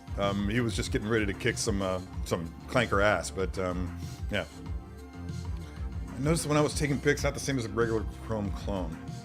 Oh yeah. Just slightly different. That little rose hue makes it for me. I wasn't gonna get it until I photographed them together while I shot the video, and when I saw them on the monitor, I was like, oh my god, so good, so good. Oh, why not, man? They made that porcelain stormtrooper, but I can't see that. No, that would be. Now that I've said it, they're probably going to do it, but I can't see that happening. The process to actually apply all that stuff would either destroy the silhouette of the clone or just become so prohibitively expensive that even at a large edition size, it would be cost prohibitive for people to buy. Yeah, you and me both, Linda. And as soon as I find one for a reasonable price at the same time that I have money, then you might get that opportunity. Oh, I forgot the chocolate brown one. Or was there one? There was copper, there was a gold stormtrooper, the silver one that's still in stock at Sideshow, and porcelain. Was there a brown? Might have been. Not sure. Backstreet Chrome Boys Troopers. my clone trooper boy band, man. That's hilarious. Oh, that's an interesting question. Oh, can't show you that.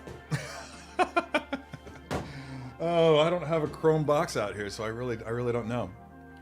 But I think they are. Maybe I'm wrong. Chime in if you know. Maybe somebody already has, since I'm so far behind in the comments. Oh, Phasma. I should have brought up Phasma. But yeah, Phasma definitely could have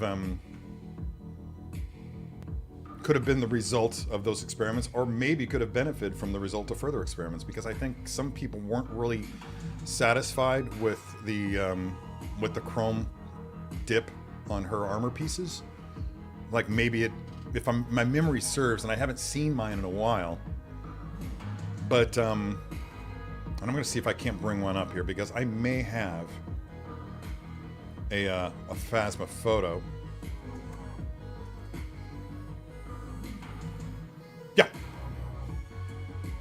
Yeah, cool.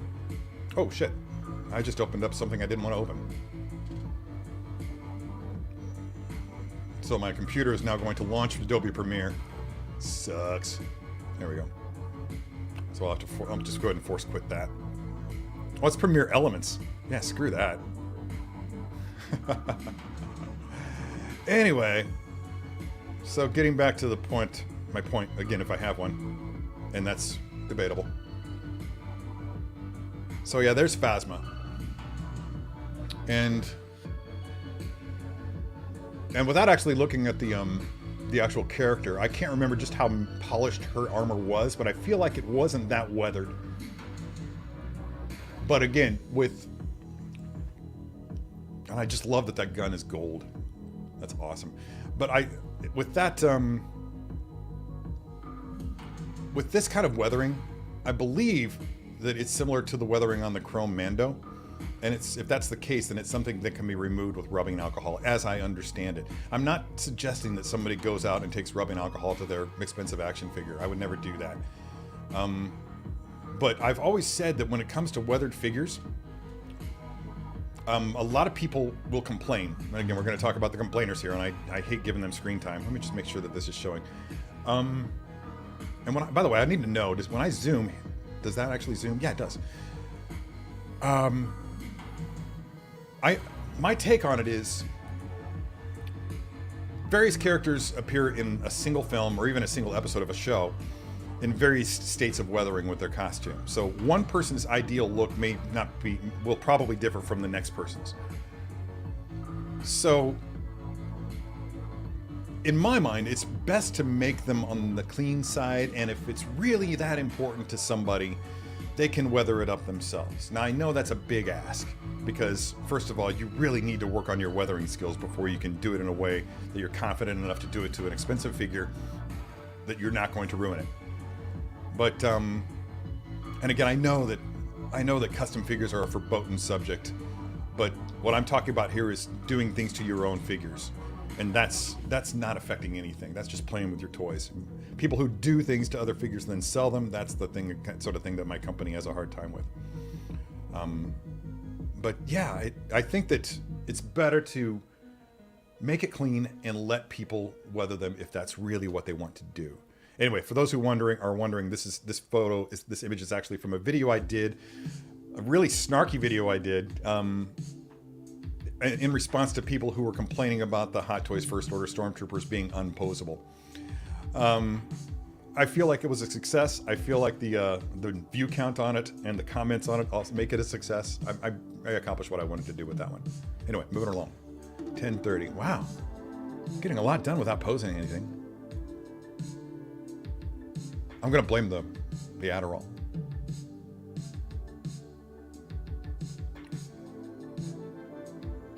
Exactly. Yeah, even if they're doing it backwards, even if the process that they use to say make C-3PO is what gave us the Gold Chrome Clone Trooper, even then,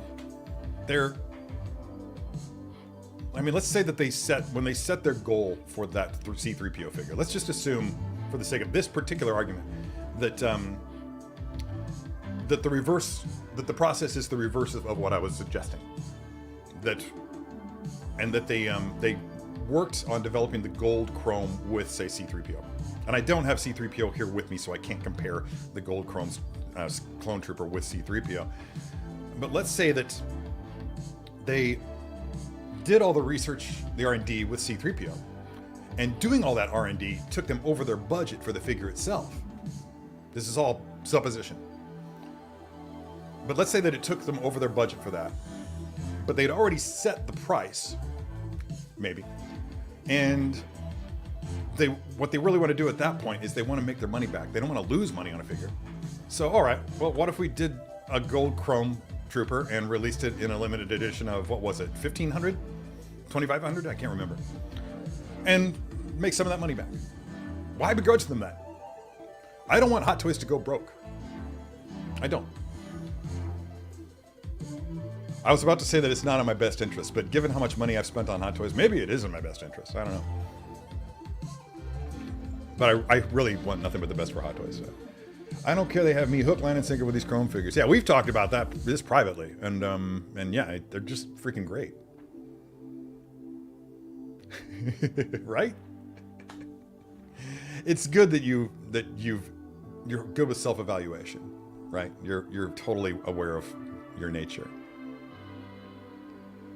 Limited run, redesign stuff like this is what helps pay for new molds. That's true. That's true. I mean, so, yeah, it's I'm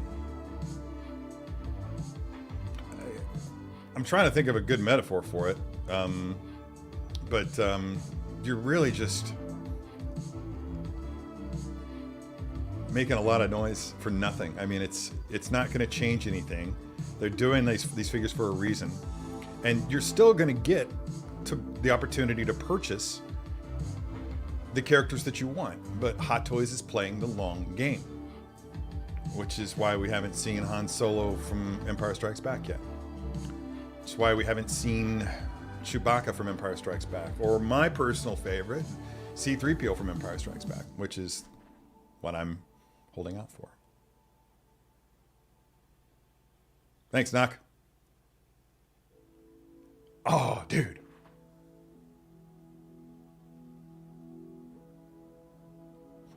Sideshow was toying with that a decade ago. It's long enough to pass that I don't feel like it's an R&D violation, but I know it was discussed. Yeah, which would have been epic. It would have been amazing.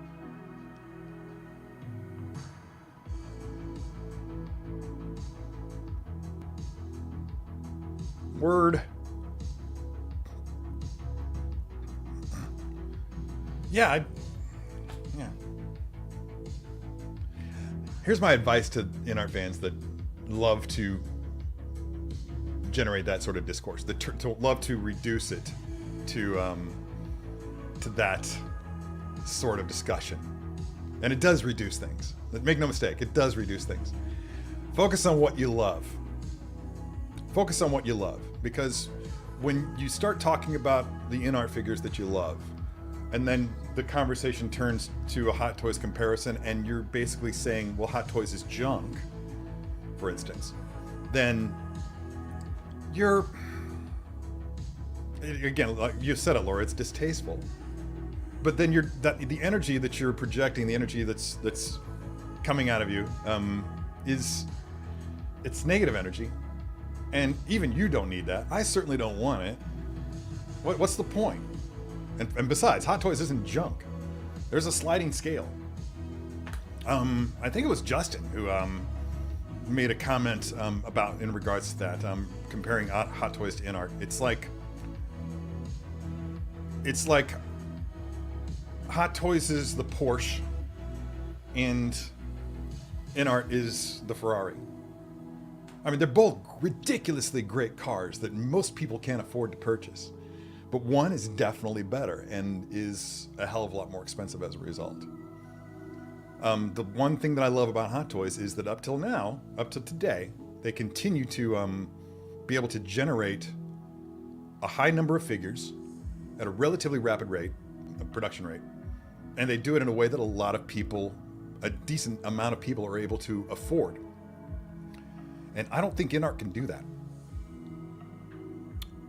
Which actually makes an argument in favor of InArt being the wiser choice for collecting, because if you're a completist and you want to collect every single Hot Toy Star Wars figure that you can, you're going to spend a lot more at this point than if you were trying to be a completist for InArt Star Wars figures. While you're paying more per figure, because their production process is lengthier, apparently. Or maybe they just don't have the resources to generate a lot of stuff. But one assumes that because there's more detail involved with InArt, that it takes longer to both develop and produce these things. But even so, even at the cost of the InArt figures, you're going to spend, if you collect exclusively InArt, you'll spend less over time than you would if you were a completist for Hot Toys. So keep that in mind as well. Even if the goal experiment is a way to try it out or lessen the cost, releasing a figure you don't want doesn't limit anything. Hot Toys is pushing enough figures as it is. Yes. I had to go back and reread that. I was thinking about something else at the same time I was reading it aloud. Yeah, but yeah, absolutely right. I mean, I'm strapped.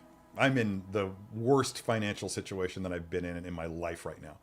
And I can't afford anymore. This Vader figure is going to be the last one until something changes. I know what that something has to be, but I don't want to do it. It rhymes with divorce. Oh, wait, I said the word. Anyway. Internet commenters are a pain because so many of them express their personal view as a granite fact. That's it. Yeah. Yeah, that's the big one for me there, Bad Wolf, is that no one wants this. That was the one that really got me, like, either you're wrong or you just called me no one. Yeah, it's that absolutist approach, the hyperbole that they resort to, as if waxing hyperbolic in your description of a situation makes your position a stronger one. Only if you can back it up, and you can't back up a no one wants this comment.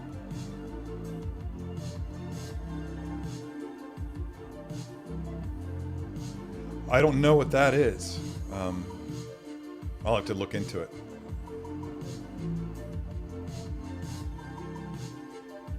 Definitely not the case. Zero Clones would like to get a few, but some folks think that when a company makes a figure they don't want, it's stopping us from getting something else, which isn't the case. 100% true. It may delay the process a little bit. I don't know. I don't know that much about the process. Again, a lot of what I'm saying here is supposition. But no, I mean, again, it's like Anthony said. I can't keep up as it is. So any and all figures that Hot Toys wants to make that slows down the process, my wallet's going to welcome it, and it's going to increase the chance that I can actually afford to get more of the figures. So yeah. Yeah, and again, it's that old saying that people who make comments like that, it reveals more about them individually than it does about Hot Toys or the process. It reveals that they don't know a lot about the process. Armchair quarterbacks are like that. People that never played a football game, yet they're sitting on their butts drinking a 6-pack of Busch Light and screaming at the TV like they know better than the coach or know better than the refs or whatever. It's a similar mindset, and that explains why I don't go to football watching parties. I don't. I understand the passion, and I guess on some level I can get behind the passion, but when the passion generates a negative output, then you might need to see a therapist. Sideshow Hot Toys might be on the verge of finally capturing some of my money with that Imperial Commando they're previewing. I have to figure out if I'm happy with the DC-17M size.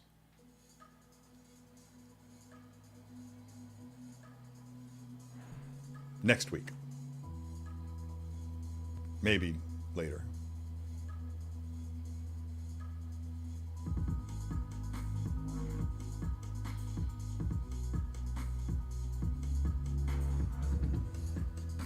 Oh my God, that's what that is. That's why that looked familiar. Oh my God, Laura. I knew that looked familiar. That was tugging on my memory for some reason, and I couldn't get it. Can we bring that up again? Oh my God, I'm so mad at myself right now. Geek card revoked. Seriously. Why does it take so long to share a goddamn screen? Here we go. That is the cover of Splinter of a Mind's Eye.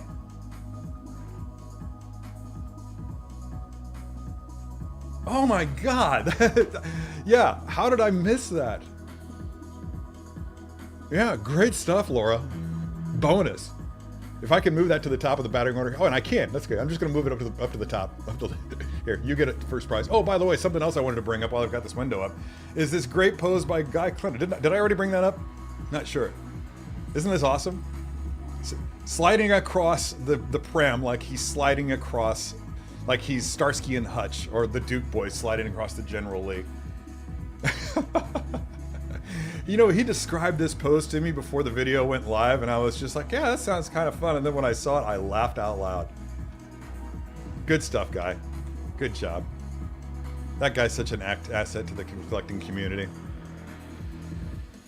All right. Man, I'm way far behind. It is the ESB Vader. Yeah, good stuff, dude. I have not seen Dog Soldiers, but you're not the first person to recommend it to me. I need to get on that. Hopefully I remember it now. Maybe I'll watch it this evening. Yeah, I think I said the same thing, didn't I, BDP?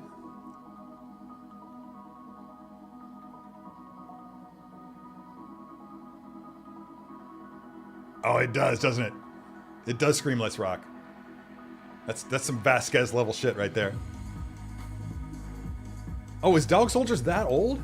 Wow. I am aware of it, and I want to say that I started watching it, but something took me away from the TV and I never went back to it. Neil Marshall did that. That's fun. I am aware of that name.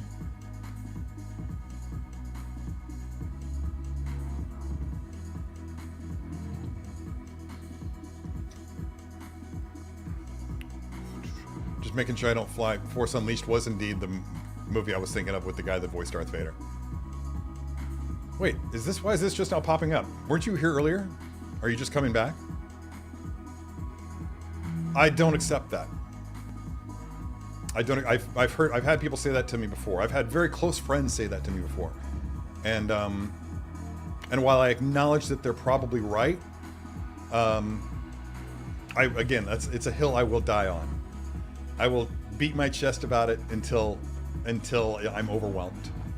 And I want to keep alive the idea, the notion that it is unethical. And I legitimately want to shame everybody who uses generative AI imagery for profit, including the companies that have created the plagiarism slot machines themselves. Because it's theft on so many levels. You're stealing what it's taking artists a lifetime to generate, to create. You're stealing that, feeding it into an algorithm, and using elements, if not in some cases the whole thing, to create plagiarized works. You're stealing their livelihoods with it. I mean, no, I can't get behind that. I hate it. In a very real and pure sense of the word, I hate it. So yeah, getting back to the original point of the conversation, please don't post any generative AI crap to the Poser Posse Facebook group. If you have generated any generative AI crap to the Poser Posse Facebook group, please take it the F down. If you have, I haven't picked up on it, and I hope never to. But I want to keep thinking highly of all of you, so please don't post that to my Facebook group.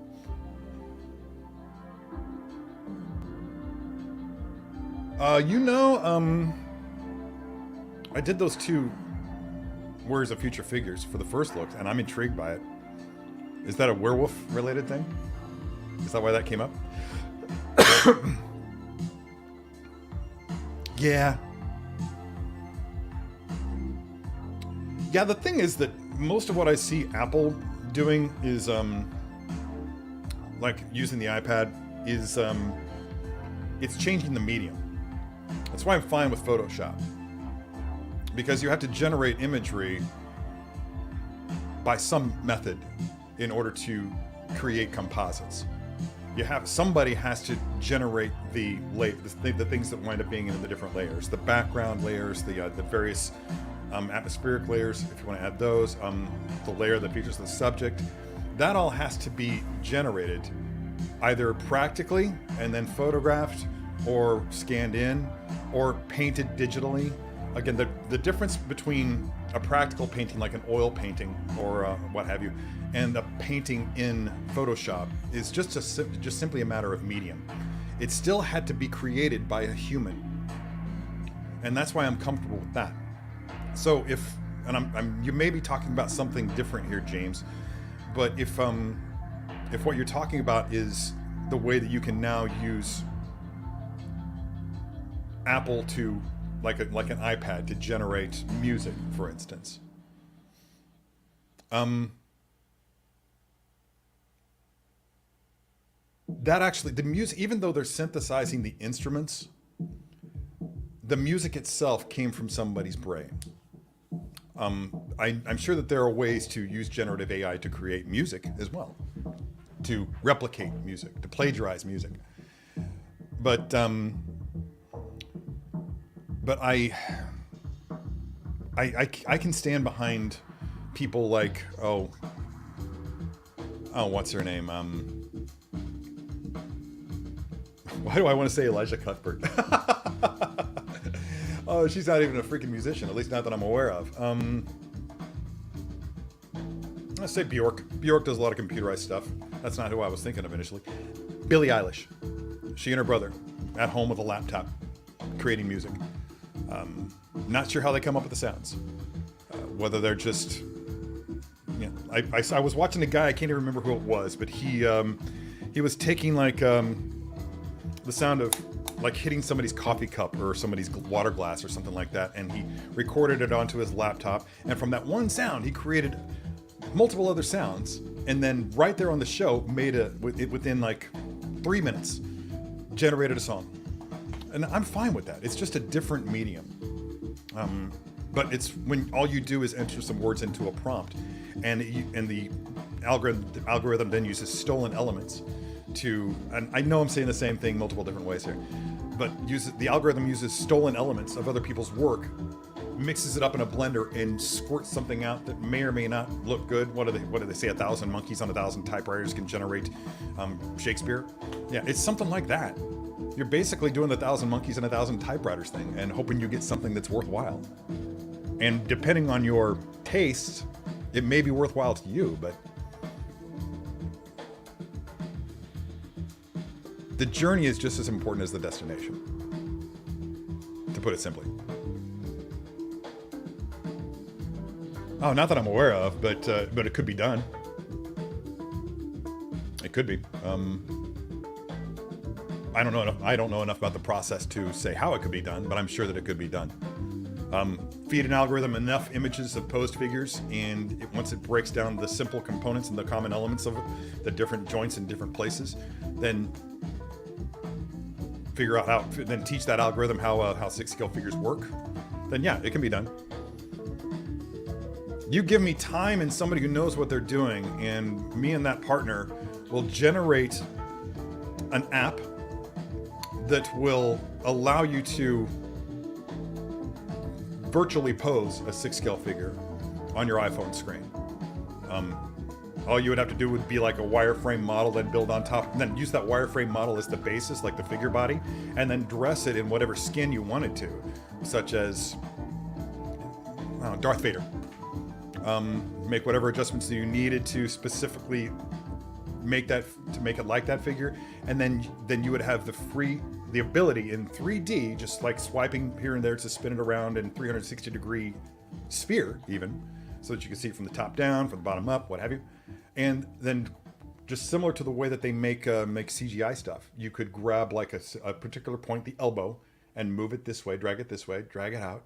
It's kind of also similar. I would imagine it would use similar elements to, say, ZBrush, which is a digital sculpting app that is used by Sideshow and other companies. But yeah, I mean, it could be done. I'm not sure that there's enough of a market for it to be worthwhile. But yeah, it's out. If there's not something out like that, I actually would be really surprised if there's not something like that out there already.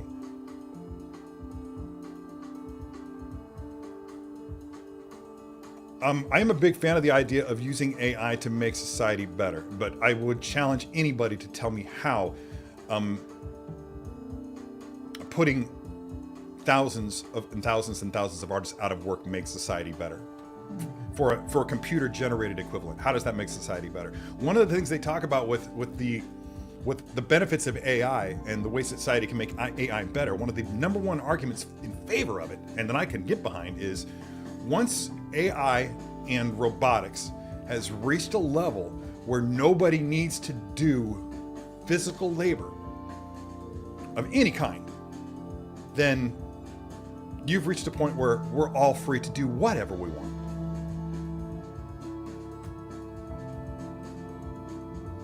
And that sounds like a great world to me. You're doing you're building airplanes because you want to. You're creating sculptures because you want to, not because there's somebody behind you with the financial whip. You know, if you don't generate it in a particular amount of time, then you're screwed. Comic book artists are on an impossible time schedule. Clearly not impossible, because they're still doing their work, but it gets to them. And that's why you see artists rotating throughout a book so much, because you have to have a filler artist because that artist can't keep up. But yeah, I mean, I'm all for that. If the powers that be can come up with a way to provide everyone with everything that they need to survive, housing, food, water, I'm all for it. And then just use robots and AI to do all the bullshit tasks. Then we're not in competition with each other. There are fewer reasons to hate each other, fewer reasons for war. Man, this conversation, this live stream is going places that I never thought it would. If this is the result of Adderall, I'm all for it. Other people may have a different idea about that.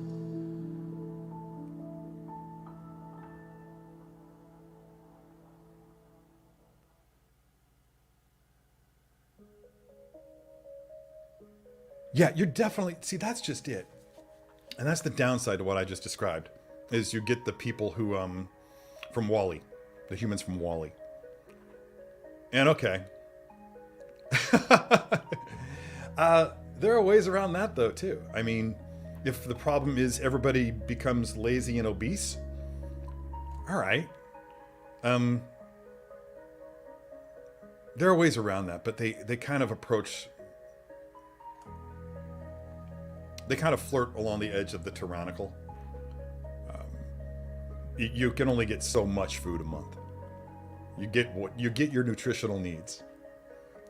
If you're exercising, then if you're like riding your bike 150 miles a week, your caloric needs increase. So that's one way that you can go about getting more food.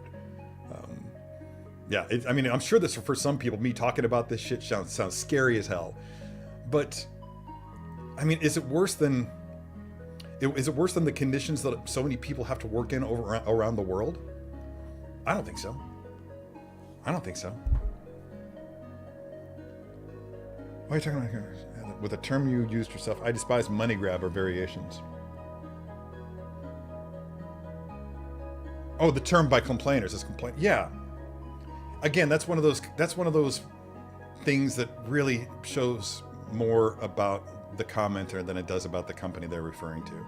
First of all, every single product that a company makes is a money grab. Every single one. Why are they in business? To make money. So every single product. So why you would say that a reissue of a particular figure is a money grab, but I don't know, an all-new figure, the first ever release of the R2-D2 from Attack of the Clones is not a money grab? No, they're both money grabs. They're both money grabs. And I've got to say, if I were Hot Toys and I was watching the prices of some of these figures on eBay, I'd be pondering a re-release. I mean, but there's a lot that goes into that. There's a lot that goes into thinking about that too. Oh my God, this has got to be the Adderall. I'm just going to keep going, guys. I was going to call it quits, but I'm going to keep going. Just leave if you want to. 45 people in here. That's almost a record. But yeah, let's just say one of the other things they have to think about is, let's just use Crosshair as an example. Crosshair currently selling for between $600 and $800 on eBay. $250 figure, I think, something like that. That's a hell of a jump in a figure that hasn't been out for that long, not even 6 months yet. So Hot Toys is looking at that thinking, we could have made more units and it could have been us making that money. And that's where that comes from. You'll notice that a lot of the figures that they're making are the ones that are commanding the high dollar values. Others, because they are proud of their work and the work that they do, they're releasing because they figured out how to make it better. Which has the alternate effect of tanking the value of a figure that... I'm looking at you, Darth Maul, with your cis speeder. So upset. So upset. It's not like I could have sold it. So...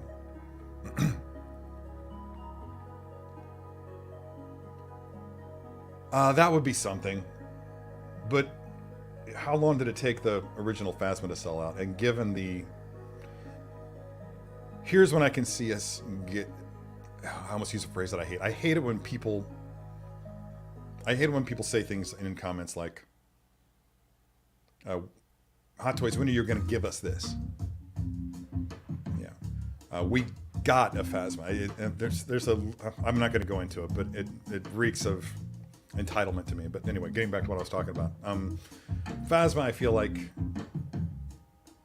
I remember when Sideshow was making the clones, and the decision was made to stop making them because they were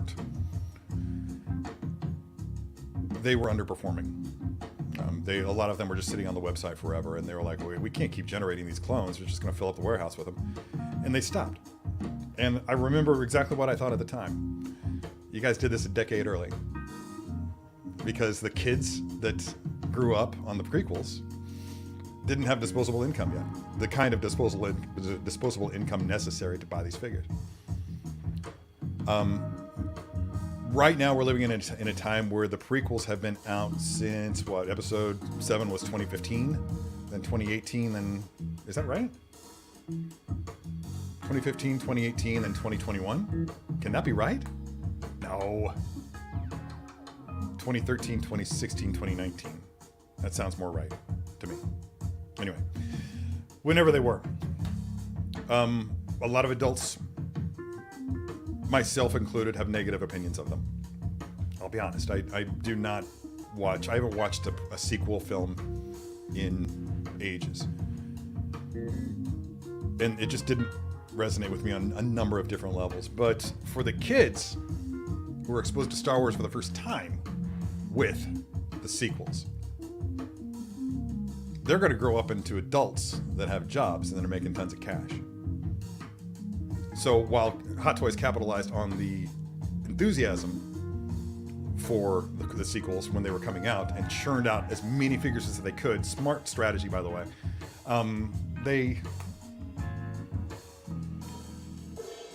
they also suffered in the long run, and that's why you're seeing that not a lot of the sequel figures are highly valued in the aftermarket. But who's to say what that's going to be like in 10 years? I predict a jump at some point, assuming that Hot Toys doesn't watch the market and say, okay, now it's time to do more sequel stuff. We'll see. A lot of sequel characters now that never saw the light of day.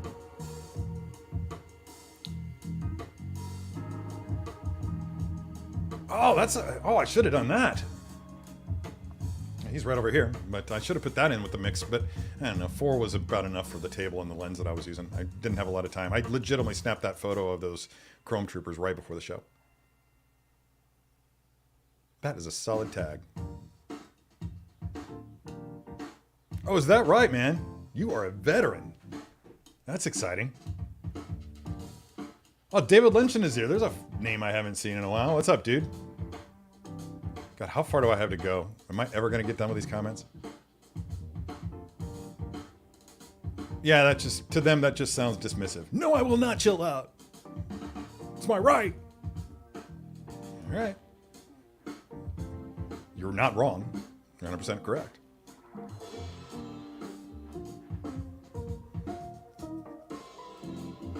Oh, that legitimately happened with 000. That was in the comments of the 000 first look. Somebody said no one wants this, and then the commenters were just like, well, somebody did because it sold out. That was funny. I lurk in the comments. I very rarely, and I like every single one of the comments in every first look because it feeds the algorithm and the video gets watched more.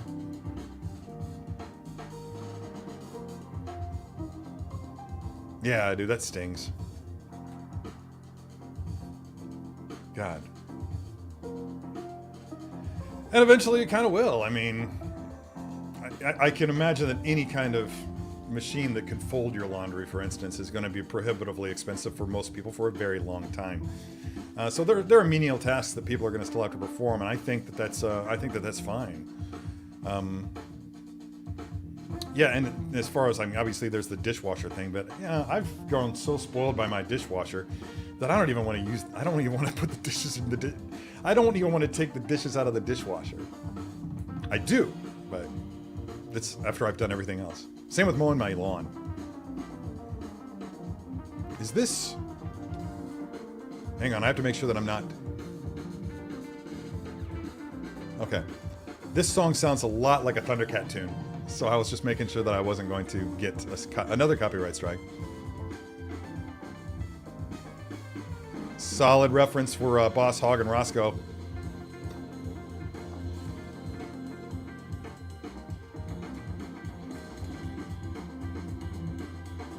Yeah, and I'm talking about AI. I'm fine with AI in pretty much every other field.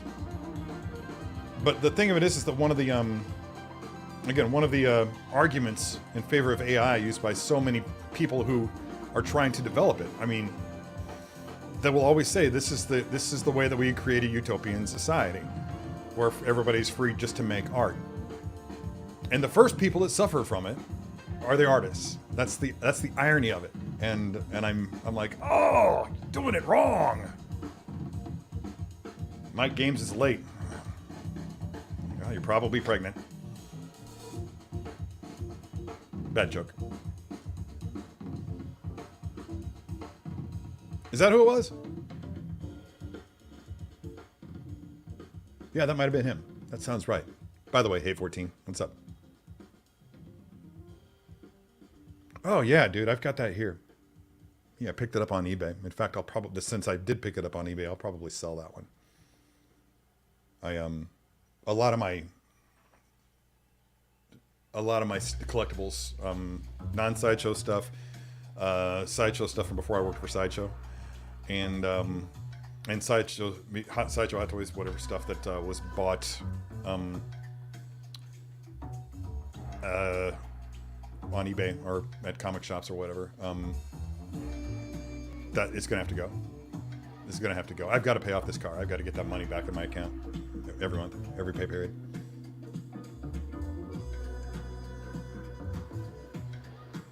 Yeah, and again, that's genuine AI. That's genuine AI, and this is another point that I feel like this may be belaboring things, and people may be hating what I'm saying, or they're tired of hearing about it. But this is my thing. What you're talking about here, and I think, I don't think that we disagree on any of this here. I don't think you're speaking out in favor of AI stealing artists' work and using it to make money for other people who never put in the time or effort to learn how to make art themselves. No. But for medical advancements and engineering possibilities, yes, that is a way to become a tool. It has the ability to become a tool for people in that field to help them do things better. And that's okay. But AI, generative AI that's used to generate a facsimile of artwork through random regurgitations of other people's artwork, that I don't consider that AI in the technical sense. As far as the actual definition of artificial intelligence, that's not what it is. They're applying AI to it as a marketing gimmick, as a marketing tool. It's not AI. So I really wish people would stop calling it that. That's why my favorite phrase for it is plagiarism slot machines. It's a much more accurate description of the tool that is being used.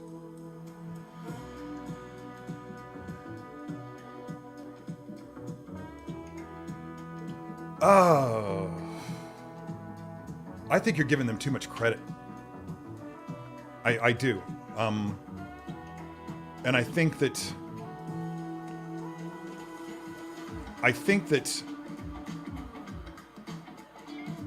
even if they did feel that way, they're fooling themselves, because it's not more harmless.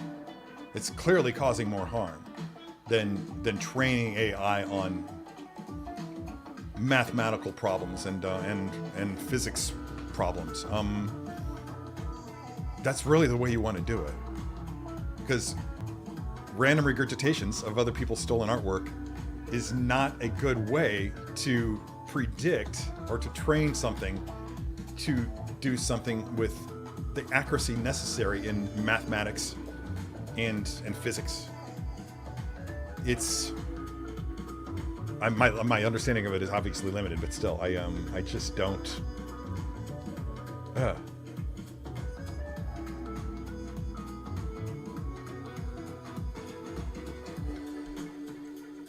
Again, but they can check their work.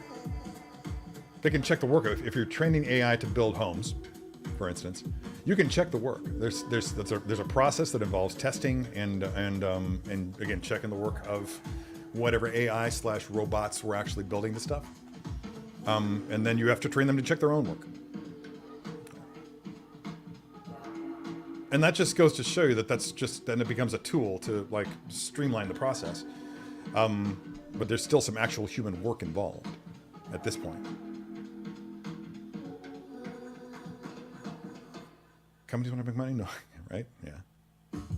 Redeemer 23 Collectibles. Is that a new name? Question, what's your take on the Dark Empire Luke hot toy in comparison to Mando Jedi Luke?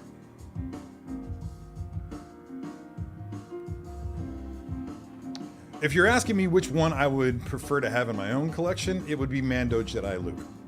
While I read Dark Empire back in the day, I'm not compelled. It didn't create enough of a hold on me to compel me to want to have a permanent representation of it in my home. That being said, I know that the Legends, Star Wars Legends, is the people who are fans of that are very passionate. And so for people like them who are into that sort of thing, to have the Dark Empire Luke as an offering to collectors from Hot Toys has got to be a very welcome thing. I'm excited for them to have that in their collection. That being said, I'm not getting either one for reasons that I've discussed already on the show today, most of them dealing with the financial, to the fact that I've got enough Lukes. I've got a trio of Lukes in a D-top shelf right now. Snowspeeder, Jedi Luke, and Hobo Luke, for those who are curious.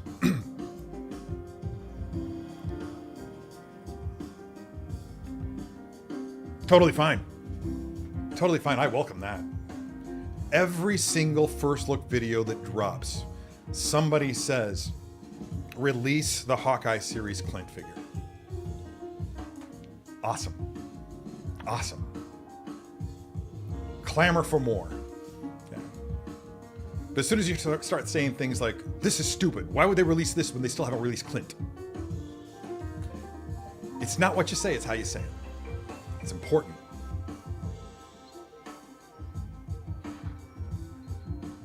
Yomo, what's up, dude? Man, you're a handsome motherfucker. Is that you? Not that I want to go pick out curtains with you or anything. Man, just that's a great photo. I wish I still looked that good. Right? 15, 17, and 19. Okay. Really? They released them within 2 years of each other. Okay. I thought that the first one was 2015 because Disney bought Star Wars in what, 13? So that made more sense. Part of the secondary market issues are caused here in China by scalpers who buy up everything then try to flip for big money. They got screwed with an Infinity War and Endgame. Yes, they did. Yes, they did. That's a shame. I'm trying to figure out how they do it. It's been a long time, but my understanding of the process is that Hot Toys limits the number of figures that each person can buy. You have to pick them up from the store. Or you did. You had to pick them up from Hot Toys. Now there are other stores, I guess, over there in Hong Kong. I don't know. Maybe I'm wrong about that. And if there's somebody actually out there who knows how Hot Toys is currently distributing their own figures, then let me know, because I'm kind of curious. I wanted an AI girlfriend, but she just wants to be friends. I don't want a girlfriend of any type. Why the hell would I want to disappoint somebody else? I can only take so much of the ego shattering experience that is ultimately being a disappointment to somebody. And I think I'm done with that. I don't want AI to take my menial. Doing menial tasks are humbling. They make us better people. That's fair. That's fair. I agree with that. Cook your own meals from actual ingredients. I'm down for that. I love doing that, and I don't want to stop doing that. As much as I use Heat and Eat stuff from Trader Joe's, when I do sit down, I do take the time to actually make myself a pan-seared tilapia with over farro with tangerine butter sauce with pine nuts, toasted pine nuts. Yeah, it's beautiful. And I know there are plenty of people out there who are in this group right now who are amazing cooks based on your Facebook posts. Looking at you, Steve Nara. I mean, damn. AR usually doesn't say much because AI is just a tool, and using it to create an image or video doesn't make you or train you to be an artist. Yeah. Yeah, and I can see it in there. I can see it in the regurgitations of that machine. Yeah, you sent me a Facebook messenger thing about that, remember? Yeah, it's really, really awesome. I love that bike. I wish I had it, but I don't have room for it.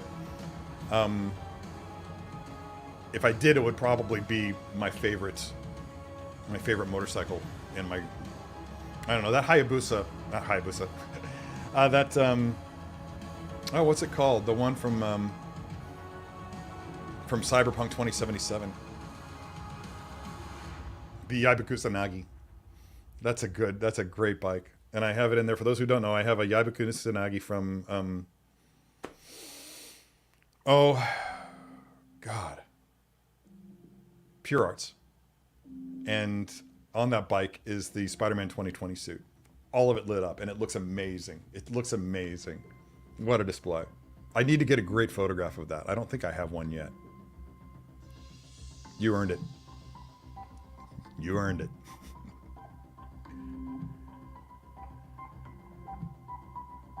Yeah, that's I do that. I use that technique in a lot of what I do. I'm always looking for triangles in the way that I pose figures. It's essential. And it's hard not to get them. I mean, if you hit every point of articulation that is available to you on that figure in some way, you're going to create triangles. It's unavoidable. But once you get good at it, then you can intentionally adjust those triangles. You can recognize the what's the word that I'm looking for? The symmetry or asymmetry in what you've established, and make changes to those triangles to compensate. Then it becomes a numbers game. When I haven't taken it that far in my head yet, but who knows? Have we talked about this? Yeah, and where else did they have the E-Wing? Because the E-Wing has seen, I think it's in, the miniatures game. Yeah, it's they created an E-Wing for the miniatures game, and that's how I recognized it, because I used to have it when I was playing that game. We had a group of people that played it after work at Sideshow, back when I worked there. But yeah, man, that E-Wing it actually took a second for it to sit in. I mean, I think the E-Wing had appeared in a few shots, and then they showed it from a particular angle, and the recognition was instantaneous at that point. I was like, oh my God. Geek out moment. Oh, have I reached the end? I think I have. It's fine to point out slights, and Carson Teva is that. If figures were awards, we would be using the word snub on Hasbro's part.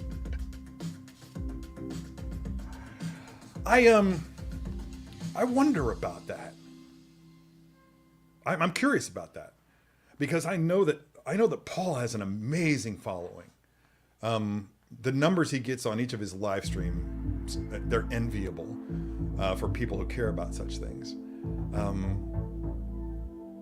he outperforms me on my best day by a factor of like 3 or 4, and which I'm comfortable with, because I have a hard enough time keeping up with you guys' comments as it is. It's 11:13. This has been a long one, but Mike, what I'm curious about is, has Carson Teva reached that point that he's so iconic in Star Wars canon that collectors will feel the need to spend $250 for a figure of it? I know I certainly would. I wouldn't hesitate.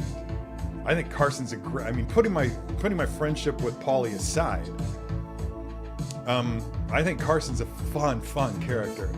And I don't know where that separation occurs. Where my excitement for seeing him in Ahsoka, just abruptly showing up at Ahsoka, how much of that was my association with the man, and how much of it was my love for the character. And I know it's a certain degree, or it's both, but which percentage of that it is, I don't know. I really don't know. And I did straight up scream as soon as, it may have been when she said Carson, when thanks for coming along for the ride, Carson, I think is what she says. And I'm just in the middle of rewatching Ahsoka again, like the 4th, 5th time through. I don't know. Glorious show. It's up there. My favorite Star Wars content has to be Ahsoka. I combine Clone Wars and animated at this point. Clone Wars and Rebels at this point, and Andor. Period, bar none. But I don't know. I don't know. I really would love to see a Carson Teva figure, and I hope it happens, and I hope that the market research suggests that it's something that can happen. Has there been when you're talking, okay, that is, yeah, for Hasbro not to do it, that's criminal. I'll back you up on that. I don't know why I missed the part that we're talking about Hasbro. I just like replaced it with Hot Toys in my brain. Yeah, that's absolutely criminal. For the amount of money that a Black Series figure costs. Does he even exist in the smaller scale, the Legends scale? I don't know. But yeah, that's just criminal. At least they made the helmet, which I have in my bedroom. I keep it on the pillow next to me at night, so that when I roll over and open my eyes in the morning, for a moment there, I assume Carson Teva is in bed with me. And then I realize it's just Dobby with a helmet on top of his bed. But anyway, you can't always get what you want. Hot Toys stores sell to brokers who have people buy as many as they can get, often before they hit the shelves. Okay. Yeah, because I remember in the old days, you would see like on videos of lines of people. Budget Stark, I think, was the name of the guy who bought every Iron Man figure. Has a YouTube channel. It's good. I like that guy. My impressions of that guy, he's very likable. But I'm ashamed that he stopped doing what he's doing, because I really enjoyed his videos. But I remember him posting videos of just people lining the stairs going up to Hot Toys, waiting to pick up their figures. I'm glad they came up with a better system than that.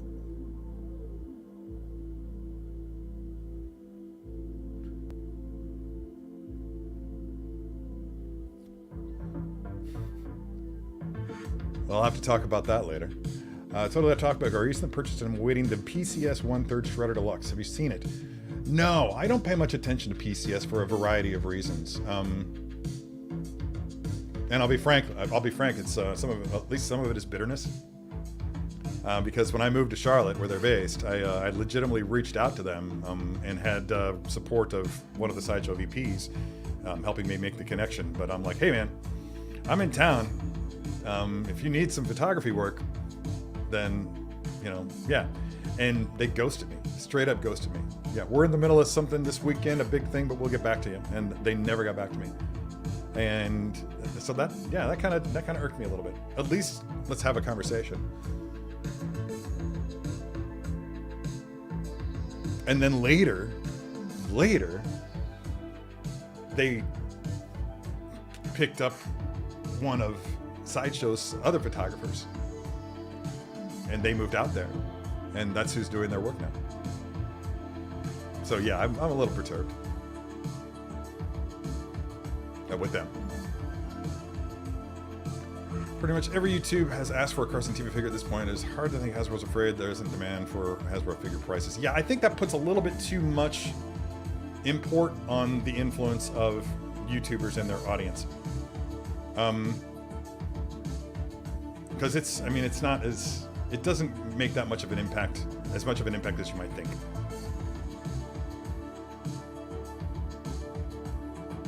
It just generates conversation, which is never bad. I don't know about Hot Toys Story, but a Black Series figure should have happened. It's a new head sculpt, that's it. They have the X-Wing pilot. That's fair. That's fair. I don't care how much it costs. The character bridges the Mandoverse, plus Paul is an awesome dude. Yeah. I will back up all of these statements. Yeah. And then you heard his voice? No, I don't. And hello, Ryoko. Thanks for tuning in. Maybe you commented before. I might have missed it, but and forgotten about it. But sorry. But anyway, I've talked about the Andor thing on numerous occasions. There's more than one reason why I don't think that we'll ever see Andor figures, specifically Cassian. Some of them I won't get into here, but for the most part, I think the number one reason is that there's no defining look for any of the characters from the Andor show. Frequent costume changes, sometimes multiple costume changes in the middle of an episode, but almost always new costumes in the next episode. There's never really been a look for Cassian Andor that has been nailed down outside of what he wore during Rogue One. He had a set uniform there. So if Hot Toys didn't make, and I think you cannot deny that the Rogue One figures that Hot Toys produced were very successful. So in light of that, if Hot Toys didn't release a Cassian Andor figure from Rogue One to complement the other figures for other characters that they made from that show, some in multiple incarnations, then we're not ever going to see an Andor figure in from Hot Toys. I think the closest we got was when they churned out a couple of re-releases of Shore Troopers. After they, but I think that was more in response to the Shore Trooper showing up in Mandalorian than anything else, right? And they were, at least one of them was Rogue One tagged, and I think the other one was tagged for Mandalorian. Not sure. But given the nature of the show and how they chose to do their thing, the costume thing, I mean, then yeah, I think it's very unlikely that we'll ever see, I won't say never, but I think it's unlikely that we will ever see a Hot Toys figure of any kind from Andor, which is fine. I've got enough. I feel badly for the people who were craving them, though. My voice is getting tired. I should wrap this up, but I'm having a good time. Having a really good time. The only person who figures the Gentle Giant's bust.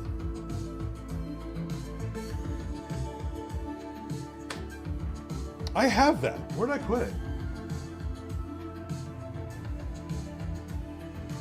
Did I box it back up? I know that it was sitting here for a long time, for many, many weeks, even months. And I was planning on doing, in response to Paul's little Boba, I was going to do a little Teva.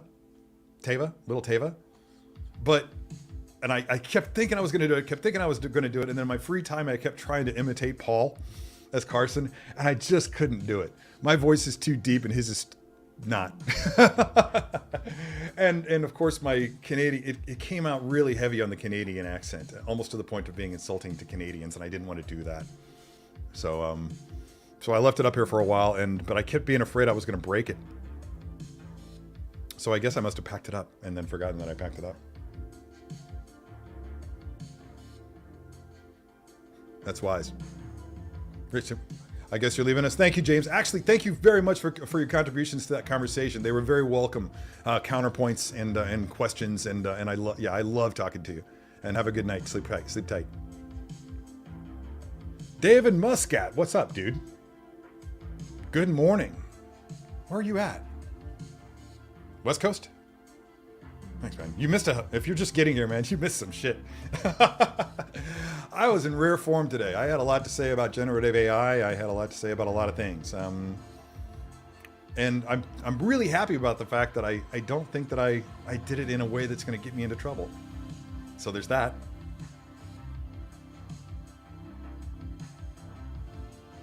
That is an interesting thought.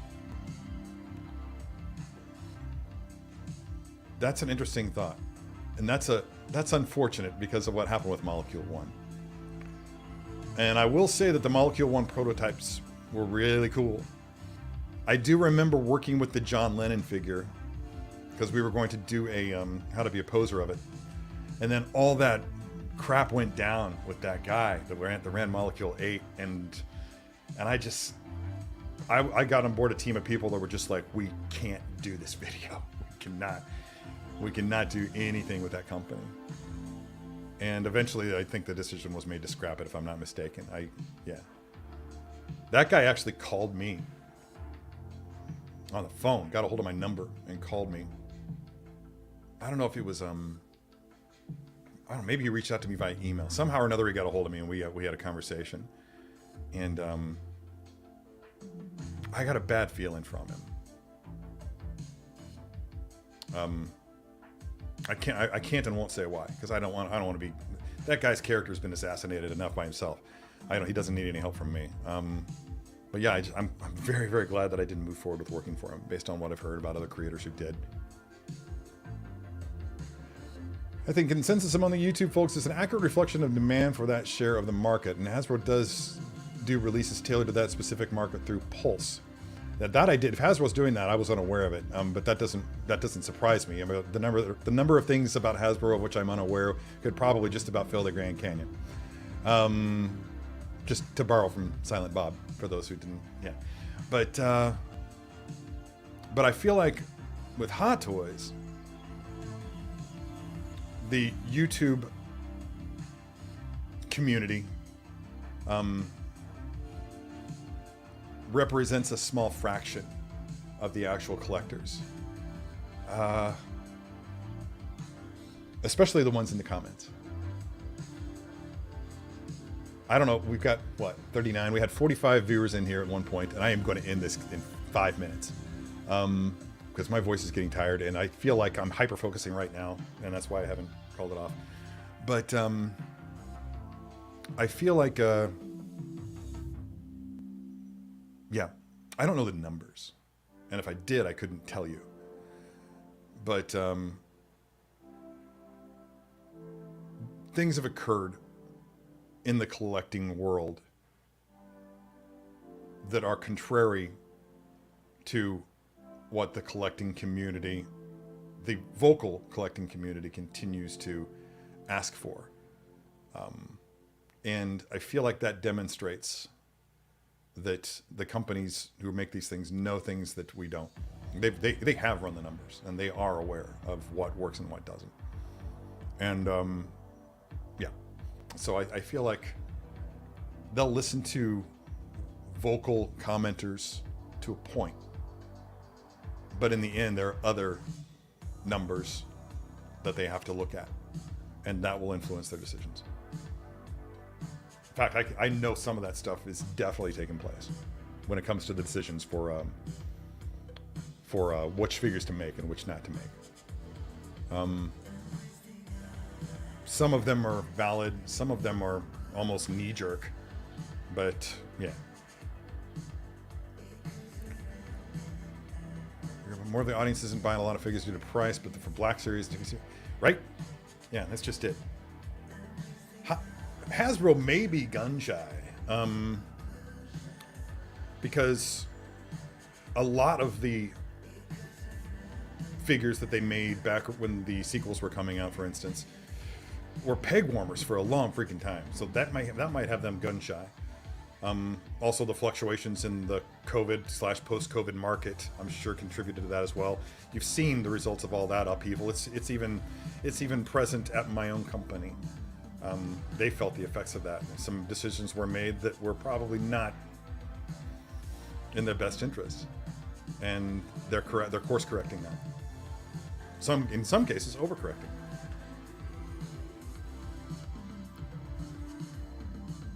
Yeah, that's definitely a contributing factor, isn't it? I mean, you can say all you want about your opinion of the recent crop of Marvel shows and Marvel films, but something's going on. We are definitely in a drought when it comes to Marvel-related content, and I'm kind of okay with it. I was tired, but Star Wars content's coming back. Who's looking forward to Acolyte? I, for one, can't wait. That's High Republic, right? Should I read the comic books?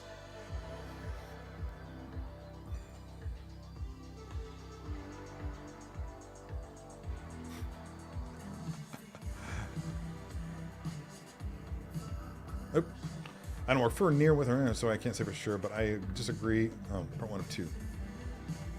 I think a lot of what looks like Hasbro catering to YouTube crowds is just the YouTube crowd being commonsensical about what's going to be made. That's an interesting counterpoint. What do you think, Desmond?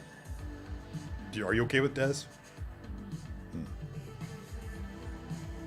Yeah, I'm down with that, bro. I'm so with that. Yeah, in fact, we were talking last night. I mean, sometimes I look at my collection and I resent it. I do. And yesterday was one of those times while we were talking. Yeah, I was done, just done. But thankfully, that's all over now. Anyway, I have a 2-hour-old donut to eat, a 2-hour cold cup of coffee to finish, a dog to get to the park, and the effects of my first day on Adderall to study for scientific reasons.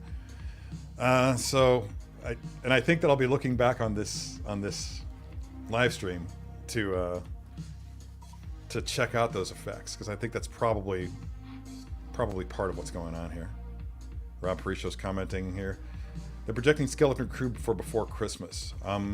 I can't remember if it was here or someplace else, but somebody mentioned that there are some aspects of there's some aspect of Skeleton Crew that may or may not relate to Life Day.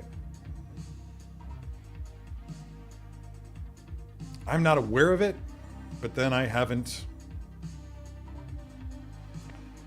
I haven't. God, I don't want to reveal too much. I have certain knowledge of the plot, to say the least, and I don't remember seeing anything about Life Day. But maybe it's the vibe that they're trying to create. I know there are pirates. And I know that there are kids, and I know that it's kind of like the Goonies in space.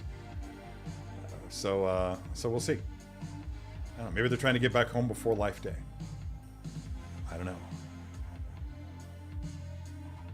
I don't even know what NGL means. It keeps popping up, and I'll have to Google it. No need to comment on it. Great stream today. Thank you, Bitter Have fun with everyone. This is always a great way to start a weekend. Yeah, I managed to fill up 2.5 hours without breaking out a single figure to pose. I promise I won't do that every stream. Or maybe I will. Oh, that was pure speculation. Okay. Yeah, we'll talk more. Did we talk more about that privately already? Because if not, we can. I'll talk to you about it. I just can't talk about it publicly. That's what it was. Yeah, it was you. I remember that now. You switched number 2.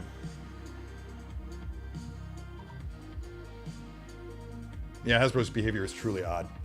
In that I've got to back you up. And again, I'm sorry I didn't read your comment carefully enough, and I thought you were talking about Hot Toys. But it's I could see why people who feel especially strong about Polly are and about the character feel like it's a snub. There are characters that have been snubbed legitimately for the wrong reasons. We'll say that. And yeah, it casts a little bit of a dark pall over a certain part of the hobby when that happens. But I also get it from a certain perspective. And again, this is stuff that I don't want to get into, so I'll just tease about it. And if you ever meet me in person, then we'll talk about it. But yeah. It's all right, brother. That's all right. You know, I was gonna say, I think Iris, yeah, you showed it to Iris, but I'm gonna go ahead and bring this up. But one of the things that happened to me when I was at the Judas Priest concert was I saw the opening for Judas Priest was the band Sabaton, which the best way that I can describe them would be like warrior metal. I'm gonna save this. Where do I save it as? Come on. Open image, new tab. Will that do it? Let's see. Yeah, that'll do. But I'm gonna bring this up because while I was watching this band, which again, I had an amazing experience watching this band. They were so much fun. And yeah, did not expect. They're so talented too. They're such a great band. And I'm just going to go ahead and present to you this other screen here. But while the whole thing was going on, I couldn't help notice that this guy right here looks shockingly like Mike Games with his hair down. For those who are friends with Mike on Facebook and who have seen him in his photographs, I mean, especially when you consider the fact that I was watching this band from the 15th row, so he was on the other side for most of that, other side of the stage for me for most of that. But at a distance, this guy, I was just like, wait, is Mike Games in Sabaton and I didn't know? First of all, I had no idea the band was from Sweden, otherwise I would have answered my question. But for a second there, I legitimately thought that Mike Games was in Sabaton. Anyway, that's all I got for you today, everyone. So thank you so much for tuning in and listening to me rant for, wow, 2.5 hours. Good God. I'm gonna start. So I'm gonna go get on with my day, clean this stuff up, clean this place up. I think a lot of the reason why I got so frustrated about work this weekend was because I have so many figures here right now, and the place is just a cluttered mess of boxes and disarray. So I need to take some time to clean that up just to make myself sane. Yeah, Sabaton was having a blast, Mike. So many mics. If anyone wants to see some sites from the show, yeah. Oh God, yeah. Thank you for prompting me. Check out Bad Wolf Quincy on Instagram, because I'm sure that Mike has already thrown up photos of Sabaton and Judas Priest from the other night, as well as multiple photos from multiple acts that he has photographed over the course of the past several months and even years. How many hundreds did you say? 250? Or is it more than that? Am I cutting you short? We hope you liked the Adderall ride. Please don't forget to take your belongings and mind the step on your way out. Should I have said that with an English accent? I won't try. I won't butcher that accent. Great show. Hope everyone has an amazing weekend. Thank you, PRP. I think we'll go out on that high note. Thanks, everyone, for tuning in. Thanks for, again, listening to me rant. Let me know in the comments if you watch this, if you have any counterpoints to anything that I've discussed. I am willing to listen to them, no matter how wrong you are. I had a good time today. So thanks for being here. And yeah, thanks for being part of the team. Those of you who are in the Poser Posse, thanks for contributing. If you're not in the Poser Posse, go ahead and request to join. Do so from a computer so that you can answer the membership questions. Otherwise, your request will be rejected because I'll just assume you're a robot. Or I think they call them bots. That's what the kids are calling them these days. And that's about it. I'm looking forward to doing this again next week, assuming I'm not in Detroit. I think that's probably 80% likely that I won't be in Detroit. Maybe 90. So come on back. And until next time, as always, be good to your plastic. Later.